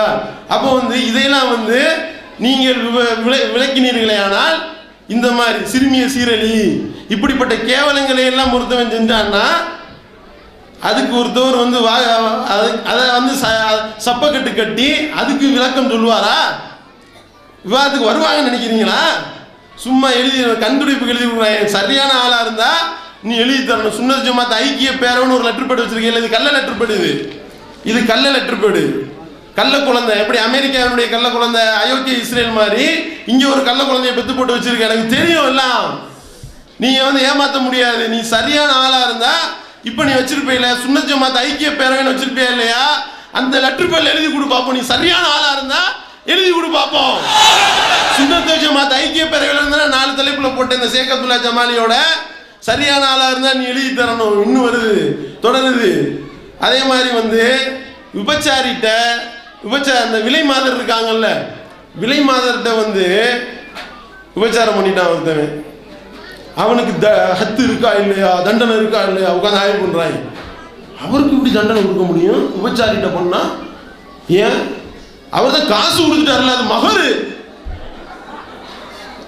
எத்தனை பேருக்கு மகர் கொடுத்த நீனு? எத்தனை பேருக்கு மகர் கொடுத்த? சுன்னத்துல் ஜமாத் ஐக்கிய பேரவையை சார்ந்தவரிடத்துல கேட்கிறேன். சுன்னத்துல் ஜமாத் ஐக்கிய பேரவை என்ற பேர்ல இருக்கக்கூடிய ஆலிம் சாக்களிடத்துல கேட்கிறேன். அப்பாவி இளைஞர்களுக்கு தெரியாது. இங்க டர்பன் கட்டிக்கிட்டு ஆட்டம் போடுறவர்கள் அங்க உட்கார்ந்து கீ கொடுக்க ஆடுவாங்க. அவங்களுக்கு ஒன்றும் தெரியாது. இங்க கூட்டம் போறதுக்கு மீளாத மாநாடு நடத்தினீர்களே, ஏற்பாட்டாளர்களுக்கு தெரியாது, ஒன்றும் தெரியாது. ஆனால் அவர்களை ஆட்டுவிக்கின்றாரே, அவரை கூப்பிடு, சொல்லு பார்ப்போம். எந்த விபச்சாரிக்கும் தண்டனை கொடுக்க முடியாது. அது ஒரு சட்டம். கஞ்சா அடிக்கலாம்னு வச்சிருக்காங்க. யாரு கஞ்சா அடிக்கலாமா? அஜர்த்துமார்கள் மட்டும் அடிக்கலாம். ஏன்? அது வந்து கஞ்சா வந்து கொஞ்சமா சாப்பிட்டோம்னா பிரச்சனை இல்லை, ரொம்ப தின்னோம்னா கஞ்சா ஏறி போயிடும். அதனால இப்படி கொஞ்சமா தின்னலாம் என்ற இந்த சட்டத்தை நீங்க யார்கிட்டையும் சொல்லிடாதீங்க பாமர மக்கள்கிட்ட. ஏன்? ஆலிம்களுக்கு தான் அந்த அளவு தெரியுமாக்கும். கஞ்சா அடிக்கிறதனுடைய அளவு ஆலிம் சாக்களுக்கு மட்டும்தான் தெரியும். அதனாலதான் கம்மியா அடிச்சுக்கிட்டு அதோட நிப்பாட்டிடுவாங்க. ஜாஸ்தியா அடிச்சா தெரிஞ்சு போயிடும். அப்ப வந்து நீ வந்து உனக்கு நீ அடிக்கிறதுக்கு நீ சட்டம் எழுதி வச்சிருக்கேன்னு தெரியுதா இல்லையா? கஞ்சா அடிக்கலாம் எழுதி வச்சிருக்க. அதே மாதிரி வந்து தொலை வைத்த இமாமே குர்பானி கொடுக்கலாம். உட்கார்ந்து ஆய்வு. ஒரு மனுஷனுக்கும் ஒரு ஆட்டுக்கும் ஒரு பிள்ளை பிறந்துருச்சு. எப்படிப்பா இப்படிலாம் நீங்க யோசிக்கிறீங்க? உங்களுக்கு மட்டும் எப்படி இந்த யோசனைலாம் வருது? என்னன்னு கேட்டா ரசூல் ஸல்லல்லாஹு அலைஹி வஸல்லம் மேல முஹப்பத் எங்களுக்கு ரொம்ப பொங்கி வலியுது. பொங்கி வலியறதுனால இப்படிலாம் ஆய்வு பண்ணுவீங்களா? ஒரு மாடும் ஒரு ஆம்பளையும் ஒரு ஆட்டுக்குட்டி ரெண்டும் சேர்ந்து ஒரு பிள்ளை பிறந்துருச்சு. இப்ப மசாலா என்ன தெரியுமா? இந்த மகன் இந்த பிள்ளைய வந்து ஆம்பளையா வந்துட்டான். இவன் வந்து இமாமத் செய்யலாமா இல்லையா ஆய்வு பண்ணிருக்காங்க. இமாமத் செய்யலாமே, தப்பு இல்லையே. ஏன்? மனுஷனுக்கு பிறந்த பிள்ளைங்க அவன், அதனால இவன் இமாமத் செய்யலாம். சரி, அவனுக்கு தூக்கி போட்டு அறுக்கலாமா, குர்பானி கொடுக்கலாமான்னு கேட்கிறாங்க. தாராளமா குர்பானி கொடுக்கலாமேன்றாங்க. ஏன் குர்பானி கொடுக்கலாம்? அவர் ஆட்டுக்கு பிறந்த ஆட்டுக்குட்டியாச்சே. இப்படி சட்டம் எழுதி வைத்துக் கொண்டு நீ விளக்கம் சொல்லுவியா? நீ சொல்ற விளக்கம் எந்த மாதிரியான விளக்கமா இருக்கும்? அதனாலதான் வரமாட்ட விவாதிய ஓடுற. இந்த கேள்வியெல்லாம் வந்து இப்ப நான் இங்கே கேட்கல, இந்த கோமாளி முன்னிலையில கேட்டது, கோமாளி கூட்டத்தின் முன்னிலையில கேட்டது. பதில் வந்ததா? வரல. குழந்தைய கடத்திட்டு போனா சட்டம் தண்டனை கிடையாது. குழந்தைய தூக்கிட்டு போறவங்க. ஏன்னா நகையை திருடுனா கையை வெட்டலாம், பணத்தை திருடுனா கையை வெட்டலாம். குழந்தைய திருடுனா எங்க இருக்கு சட்டம்? எவ்வளவு அறிவுபூர்வமா உட்கார்ந்து ஆய்வு பண்ணிருக்கீங்க. இந்த ஆய்வு குறித்தெல்லாம் பதில் சொல்ல வேண்டும் என்று கேவலப்பட்டு தானே வரமாட்டேன்றீங்க விவாதத்துக்கு. அடுத்து பாத்தீங்கன்னா வீட்டை உடைச்சு திருடுனா அவனுக்கு வந்து திருட்டு பயலுக்கு வந்து தண்டனை கொடுக்கக்கூடாது. 2 பேர் போறாங்க, இவங்களே உட்காந்து ஐடியா பண்ணி கொடுக்குறாங்க. 2 பேர் போறான். ஒருத்தன் வந்து ஒரு வீட்டை ஒரு பெரிய ஓட்டை போட்டான். ஓட்டை போட்டுட்டு ஒருத்தன் உள்ள போயிட்டான், ஒருத்தன் வெளியே நிற்கிறான். 2 திருட்டு பையன். ஒரு திருடு என்ன செய்யறான்? எல்லாத்தையும் எடுத்து வெளியே வீசுறான். வெளியே நிற்கிற திருட்டு பையன் என்ன செய்யறான்? அம்புட்டையும் பார்சல் பண்ணி லாரியில் ஏற்றிட்டான். சரியா? இப்போ 2 பேரையும் பிடிச்சிட்டாங்க. வெளியே வந்தவனையும் பிடிச்சிட்டாங்க. மறுநாள் பிடிக்கிறாங்கன்னு வச்சுக்கிறீங்க. இப்போ 2 பேரையும் உள்ள வைக்கலாம். கையை வெட்டணுமா இல்லையானா 2 பேருக்கும் கைவெட்டு கிடையாது. ஏன்பா திருடி இருக்கான், இவன் கையை வெட்டாம என்ன செய்வேன்? திருட கையெல்லாம் வெட்டக்கூடாது. ஏன் வெட்டக்கூடாது? அது உள்ள போனவன் வந்து வெறுங்கையும் வீசினகையுமா போனான். வெளியே வீட்டுக்குள்ள போனான், அந்த ஓட்டைக்குள்ள போனான்ல, வெறுங்கையும் வீசினகையுமா போனான். அதே மாதிரியே போயிட்டு அதே மாதிரியே வந்தானா இல்லையா? அவன் என்னத்தையா ஒரு பொருளையா கொண்டு வந்தானா? அவன்கிட்ட ஒன்றும் கிடையாது. அவன் அதே மாதிரியே வீசினகையும் வெறுங்கையுமா வந்துட்டான். வெளியே உள்ளவன் ரோட்ல கிடந்த பொருளை எடுத்தான்டா, அதுக்கு எதுக்குடா தண்டனை அப்படின்னு கேட்டு நீ வந்து திருட்டு பயலுக்கு திருட ஐடியா கொடுக்குறிய. உன் வீட்டுல எப்படி திருடா விடுவியா? உன் வீட்டுல எப்படி திருடனா வந்துக்கிட்டு அல்ஹம்துலில்லாஹ் மதுஹப் சட்டம்னு சொல்லுவியா? இதை ஒரு வாரம் சும்மா பயன் பண்ணு, அடுத்த வாரம் உன் வீட்டுல ஒரு ஊர்ல இருக்காது. சரியா? அதுக்கு தான் வர மாட்டாங்க விவாதத்துக்கு. அடுத்து பாத்தீங்கன்னா கன்னி பெண்ணை கண்டறிய சோதனை, அதுதான் சொன்னோம். வந்து வாசிச்சு நீ அர்த்தம் சொல்லி அந்த சட்டத்தை நீ வந்து எப்படின்றத வந்து எங்களுக்கு பிராக்டிக்கலாக செஞ்சு காட்டுவோம். அடுத்து வந்து கொடுவாயை துப்பம், அதாவது என்ன செய்யணுமா, உடம்புக்கு நல்ல போஷாக்கு ஏற்படணும்னா என்ன செய்யணும், காலையில் எந்திரிக்க வேண்டியது, எந்திரிச்சு நல்லா பல்ல விளக்க வேண்டியது, விளக்கிட்டு துப்பிடக்கூடாது கீழே, கவனம். என்ன செய்யணும், அப்படியே விழுங்கி விட வேண்டும், நான் அப்படியே சாப்பிடுவேன் அப்படின்னு சொல்லிட்டு இந்த சட்டத்தை இதெல்லாம் வந்து ஜமாலி முன்னாடி கேட்டார் பிஜே, விளக்கம் சொல்லு விளக்கம் சொல்லு, தனி தலைப்பு இருக்கு, அடுத்த தலைப்பு இருக்கு, அடுத்த தலைப்பு இருக்கு, அடுத்த தலைப்புல இருக்கு, நான் சொல்லவே மாட்டேனே, நீங்க எப்படி கேட்டாலும் நான் சொல்ல மாட்டேனே, அடிச்சு கேட்டாலும் நான் சொல்ல மாட்டேன் என்று சொல்லி ஓடினவர் தான் இவரு. சரியான ஆளா இருந்தா வா பாப்போம், அடுத்து நாங்க கொடுக்கக்கூடிய 4 தலைப்பு உங்களுக்கு கொஞ்சம் நெஞ்சம் உசுறு ஊசல் அடிக்கிட்டு இருக்க இந்த பரலேவி கூட்டத்துக்கு அதையும் மையத்தாக்குவோம் இன்ஷா அல்லாஹ். என்னன்னு கேட்டா மீலாது விழாக்கு வந்துகிட்டு பார்த்தீர்களா, ஒரு நாள் மீலாது நடத்தினார்கள், இப்ப பார்த்தீர்களா 12 நாள் ஆகிவிட்டது. 12 நாள் ஆகி என்ன நடந்துச்சு தெரியுமா, ஒரு நாள் நடத்தினாங்க, கூட்டம் எவ்வளவு கூட்டம் முதல்ல வந்துச்சு, இந்த தௌஹீத் எழுச்சி வர்றதுக்கு முன்னாடி மீலாது விழா நடத்தினாங்கன்னா கூட்டம் போகும் போகும் போயிட்டே இருக்கும், அவ்வளவு கூட்டம். இப்ப நீங்க மீலாது விழா நடத்துறீங்க, கேரளால இருந்து ஆளை கொண்டு வந்து இறக்குமதி பண்ணி எல்லாம் மலையாளத்தில் பேசிக்கிட்டு இருக்காங்க, 3 பேரும் மலையாள கிளிப்பியும் போட்டுக்கிட்டு. இப்படி வந்து தமிழகம் முழுவதும் திரட்டினாலும் உனக்கு வந்து 100 பேர் தேடுறது பெரிய விஷயமா இருக்கு. அதுக்காகத்தான் இந்த களியாட்டங்கள்லாம். ஏன்னா வந்துக்கிட்டு வாங்க நல்லா டான்ஸ் ஆடிட்டு போகலாம், இப்படி இப்படி ஆடலாம், டங்கு டங்குன்னு அடிக்கலாம், குத்து குத்துன்னு கும்மி ஆட்டம் போடலாம், கும்பாலம் போடலாம்னு கூப்பிட்டே 100 பேருக்கு மேலே வர மாட்டாங்க. இதுதானே உன் நிலைமை. இப்படிப்பட்ட நிலைமையை வைத்துக்கொண்டு 12 நாள் நடத்துகிறோம். 12 நாள் நடத்துற 12 ஒரு நாள் தான் நான் கடை திறந்தேன், இப்ப 12 நாள் கடை திறக்கிறேன். 12 நாள் உன் கஸ்டமர் வந்தானா, எவனா வந்தானா, காரி துப்பிட்டுல போறான். 12 நாள் உன் ஹோட்டல்ல வந்து தூண் துப்பிட்டு போறான். அப்புறம் எப்படி அது சரியா வரும்? 12 பாத்தீங்களா, முதல்ல ஒரு ஆள்கிட்ட தான் செருப்படி வாங்கினேன், இப்ப 12 பேர்ட்ட வாங்குறேன் பாத்தீங்களா என்று சொல்வது, நீ 12 நாள் என்று சொல்வது ஒண்ணுதானங்க. இதுதானே நிலைமை. இது வந்து இந்த மாதிரி சொல்லக்கூடியவர்கள் இவர்கள் மார்க்கம் சொல்ல தகுதி வாய்ந்தவர்களா அப்படின்றத இங்க கேட்கிறோம். இந்த கூட்டம் வந்து வராது. ஏனால் இவர்கள் கபர் முட்டி கூட்டம். அல்லாஹ்வுடைய அந்த சிஃபத் வந்து மற்ற அனைவருக்கும் இருக்கின்றது என்று சொல்லக்கூடிய கூட்டம். இது வந்து இணை வைக்கக்கூடிய கூட்டம். அல்லாஹ்வுடைய பவர் வந்து எல்லா மனிதனுக்கும் வந்து விட்டது என்று சொல்லக்கூடிய கூட்டம். அவுலியாக்களுக்கு அல்லாஹ்வுடைய பவர் வந்துருச்சுன்னு சொல்லி தான் ஒரு தெல்ல தெளிவான ஒரு முஷ்ரிக், நான் இணை கற்பிக்கக்கூடியவன் தான் சொல்லிட்டு தன்னை தெல்ல தெளிவாக வாக்குமூலம் கொடுக்கக்கூடியதை பாருங்க.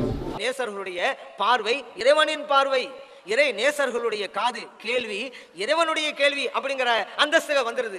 அதே போல இறை நேசருடைய கை இறைவனுடைய கைங்கிற அந்தஸ்து வருது. அதனால தான் நம்மனால பார்க்க முடியாததெல்லாம் அவங்களால பார்க்க முடியுது, நம்மனால கேட்க முடியாததெல்லாம் அவங்களால கேட்க முடியுது, நம்மனால செய்ய முடியாததெல்லாம் அவங்களால செய்ய முடியாத காரணம் என்ன? அவர்களுடைய ஒவ்வொரு செயல்பாடும் இறைவனுடைய தரப்பிலிருந்து நடக்குது. அந்த பவர் வந்துருச்சு. அதனால தான் அந்த பவர் வந்துருச்சான், அல்லாஹ்வுடைய பவர் வந்துருச்சுன்னு இவர் சொல்வாரே. ஆனால் இவர் எப்படி முஸ்லீம்னு சொல்லுவீங்க? இறை நேசர்கள் எல்லாரும் வந்து இப்படி இது பண்றாங்கன்னு சொல்லிட்டு அடுத்து பாத்தீங்கன்னா கடைசியா அவர்னு சொல்லி முடிச்சிருவோம். எல்லாரும் ஆவலோட எதிர்பார்த்த குத்து டான்ஸ் இது. அதனால் குத்து டான்ஸ்னா வேற மாதிரி விளங்கிடக்கூடாது. மார்க்கத்தில் ரசூல் ஸல்லல்லாஹு அலைஹி வஸல்லம் மேல எந்த மாதிரிலாம் வந்து ரொம்ப முகப்பத்து வச்சிருக்காங்கன்னு சொல்றதுக்கு இங்க ஆடி காமிச்சாங்கல்ல, முதல்ல அதை பாரு.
இதுதான் ரசூல் ஸல்லல்லாஹு அலைஹி வஸல்லம் சொல்லி கொடுத்த மார்க்கமா? இப்படிதான் அல்லாஹ்வுடைய தூதர் அவர்கள் ஆட்டம் போட சொன்னார்களா? இப்படிதான் வந்து டான்ஸ் ஆட சொன்னாங்களா? இப்படிதான் இசை கருவிகளை இசைக்க சொன்னாங்களா?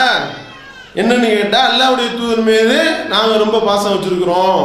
மௌலுதுக்கு கேட்டோம்ல, மௌலுது வந்து இந்த மாதிரி இங்கே தான் கண்டுபிடிச்சாங்க, வெளிநாடுகள்லாம் இல்லைன்னொடனே வெளிநாட்டில் மௌலுது ஒரு கிளிப்பிங் போட்டிருக்காங்க. பார்த்தீங்களா, அந்த நாட்டில் ஓதிருக்காங்க பார்த்தீங்களா, அங்கே நாட்டில் இதை கேட்டுட்டு நீ உன்னுடைய ஆளை போய் 10 நாள் அங்கே போய் ஓதிருப்பாங்க. இப்படிப்பட்ட ஆளை நீ வந்துக்கிட்டு இப்போ தான் வந்துக்கிட்டு ஊருக்கு 10 பேர் இருந்தாலும் 10 நாட்டுக்கு போய் வந்துக்கிட்டு அங்கே போய் என்னத்தையாவது உலர ஆரம்பித்து விடுகின்றீர்களே.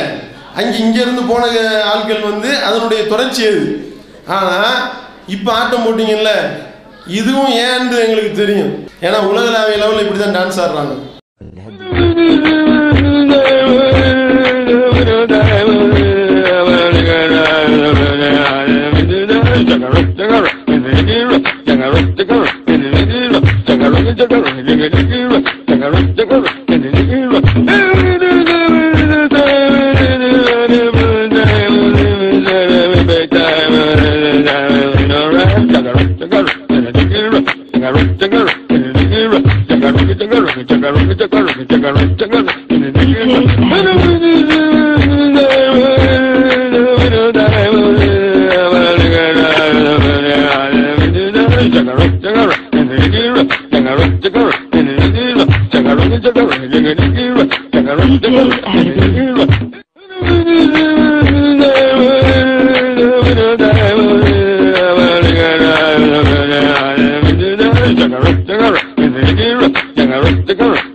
இதுதான் வந்து மார்க்கம் என்ற பெயரில் இவர்கள் செய்யக்கூடிய கூத்துக்கள்.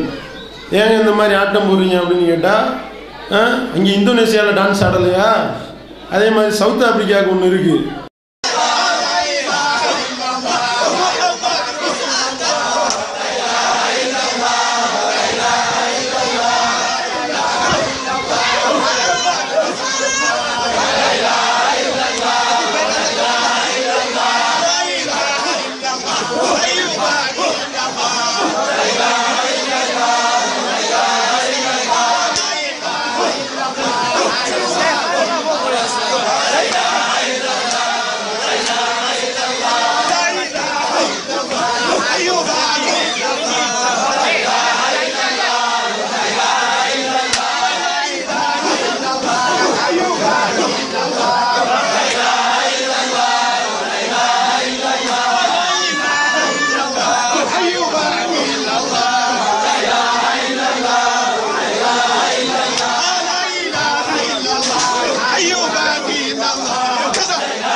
விவாதத்துக்கு வந்து பகிரங்க அறிவுகள் விட்டுருக்குறோம், நம்ம விட்டுருக்குறோம்.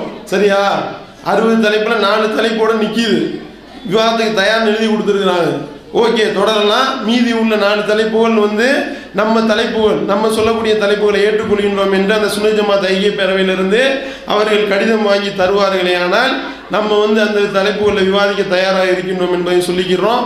கடைசியாக வந்து இந்த மதுகப்புல உள்ள ஆபாசங்கள்லாம் சொன்னோம்ல, இது குறித்து வந்து ஆதாரங்களை கொடுங்க என்று சொல்லி காவல்துறையினரிடத்தில் கோரிக்கையை வச்சிருக்கிறாங்க. காவல்துறையை சேர்ந்த சகோதரர்கள் நம்மகிட்ட கேட்டிருக்கிறாங்க. அல்ஹம்துலில்லாஹ் இப்போ தான் வந்து யோசனை பண்ணவே ஆரம்பிச்சிருக்கிறாங்க.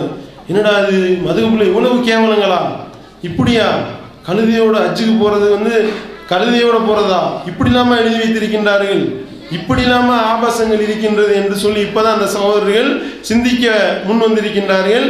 அதையும் ஒரு கோரிக்கையாக கடிதமாக கொடுத்துட்டாங்கன்னா இந்த மாதிரி வந்துக்கிட்டு நாங்கள், ஏன்னா நம்ம ஜும்மால விளக்கம் சொல்கிறதுக்கு தான் நம்ம கேட்டோம். அதே அடிப்படையில் நாங்கள் இந்த மாதிரி ஒவ்வொரு தலைப்பாக எடுத்துக்கொண்டு ஒவ்வொரு ஜும்மால உரை நிறுத்த போகிறோம். இது விளக்கக்கூடிய விதத்தில் நீங்கள் வந்து எங்களுக்கு அந்த ஆதாரங்களை தந்தீர்களே, ஆனால் நாங்கள் அது குறித்து தெளிவுபடுத்த எங்களுக்கு வந்து ஈஸியாக இருக்கும் என்ற அடிப்படையில் அந்த இமாமோ அல்லது பள்ளிவாசல் நிர்வாகமோ கடிதமாக கொடுத்தா அந்த ஆதாரங்களை இப்போ ரெடியாக நான் வச்சுக்கிட்டு தான் சொல்கிறேன், இல்லைன்றதை நினச்சிடக்கூடாது. சரியா, இப்போ போட்டு கூட காட்டுவேன். ஒவ்வொன்று நான் காட்டும்போது அரபி டெக்ஸ்டோட தான் காட்டினேன். அம்புட்டையும் எல்லாமே ரெடியாக இருக்குது. இல்லை ஆதாரமே காட்டாமல் ஓடிவிட்டார் நாளைக்கு வித்தனா பண்ணிடக்கூடாது, எல்லாம் ரெடியாக இருக்குது. ஒரு கடிதத்தை கொடுத்தீங்கன்னா நாங்கள் உங்களுக்கு எழுத்துலேயே பதிலை கொடுப்போம் அப்படின்றதையும் சொல்லி இது இந்த கூட்டம் வெகு சிறப்பான முறையில் நடைபெறுவதற்கு அதன் புரிந்த எல்லாம் உள்ள ஏக இறைவனுக்கு போனதும் கூறி நிறைவு செய்கின்றேன். வாய்தான் அல்ஹம்துலில்லாஹ்.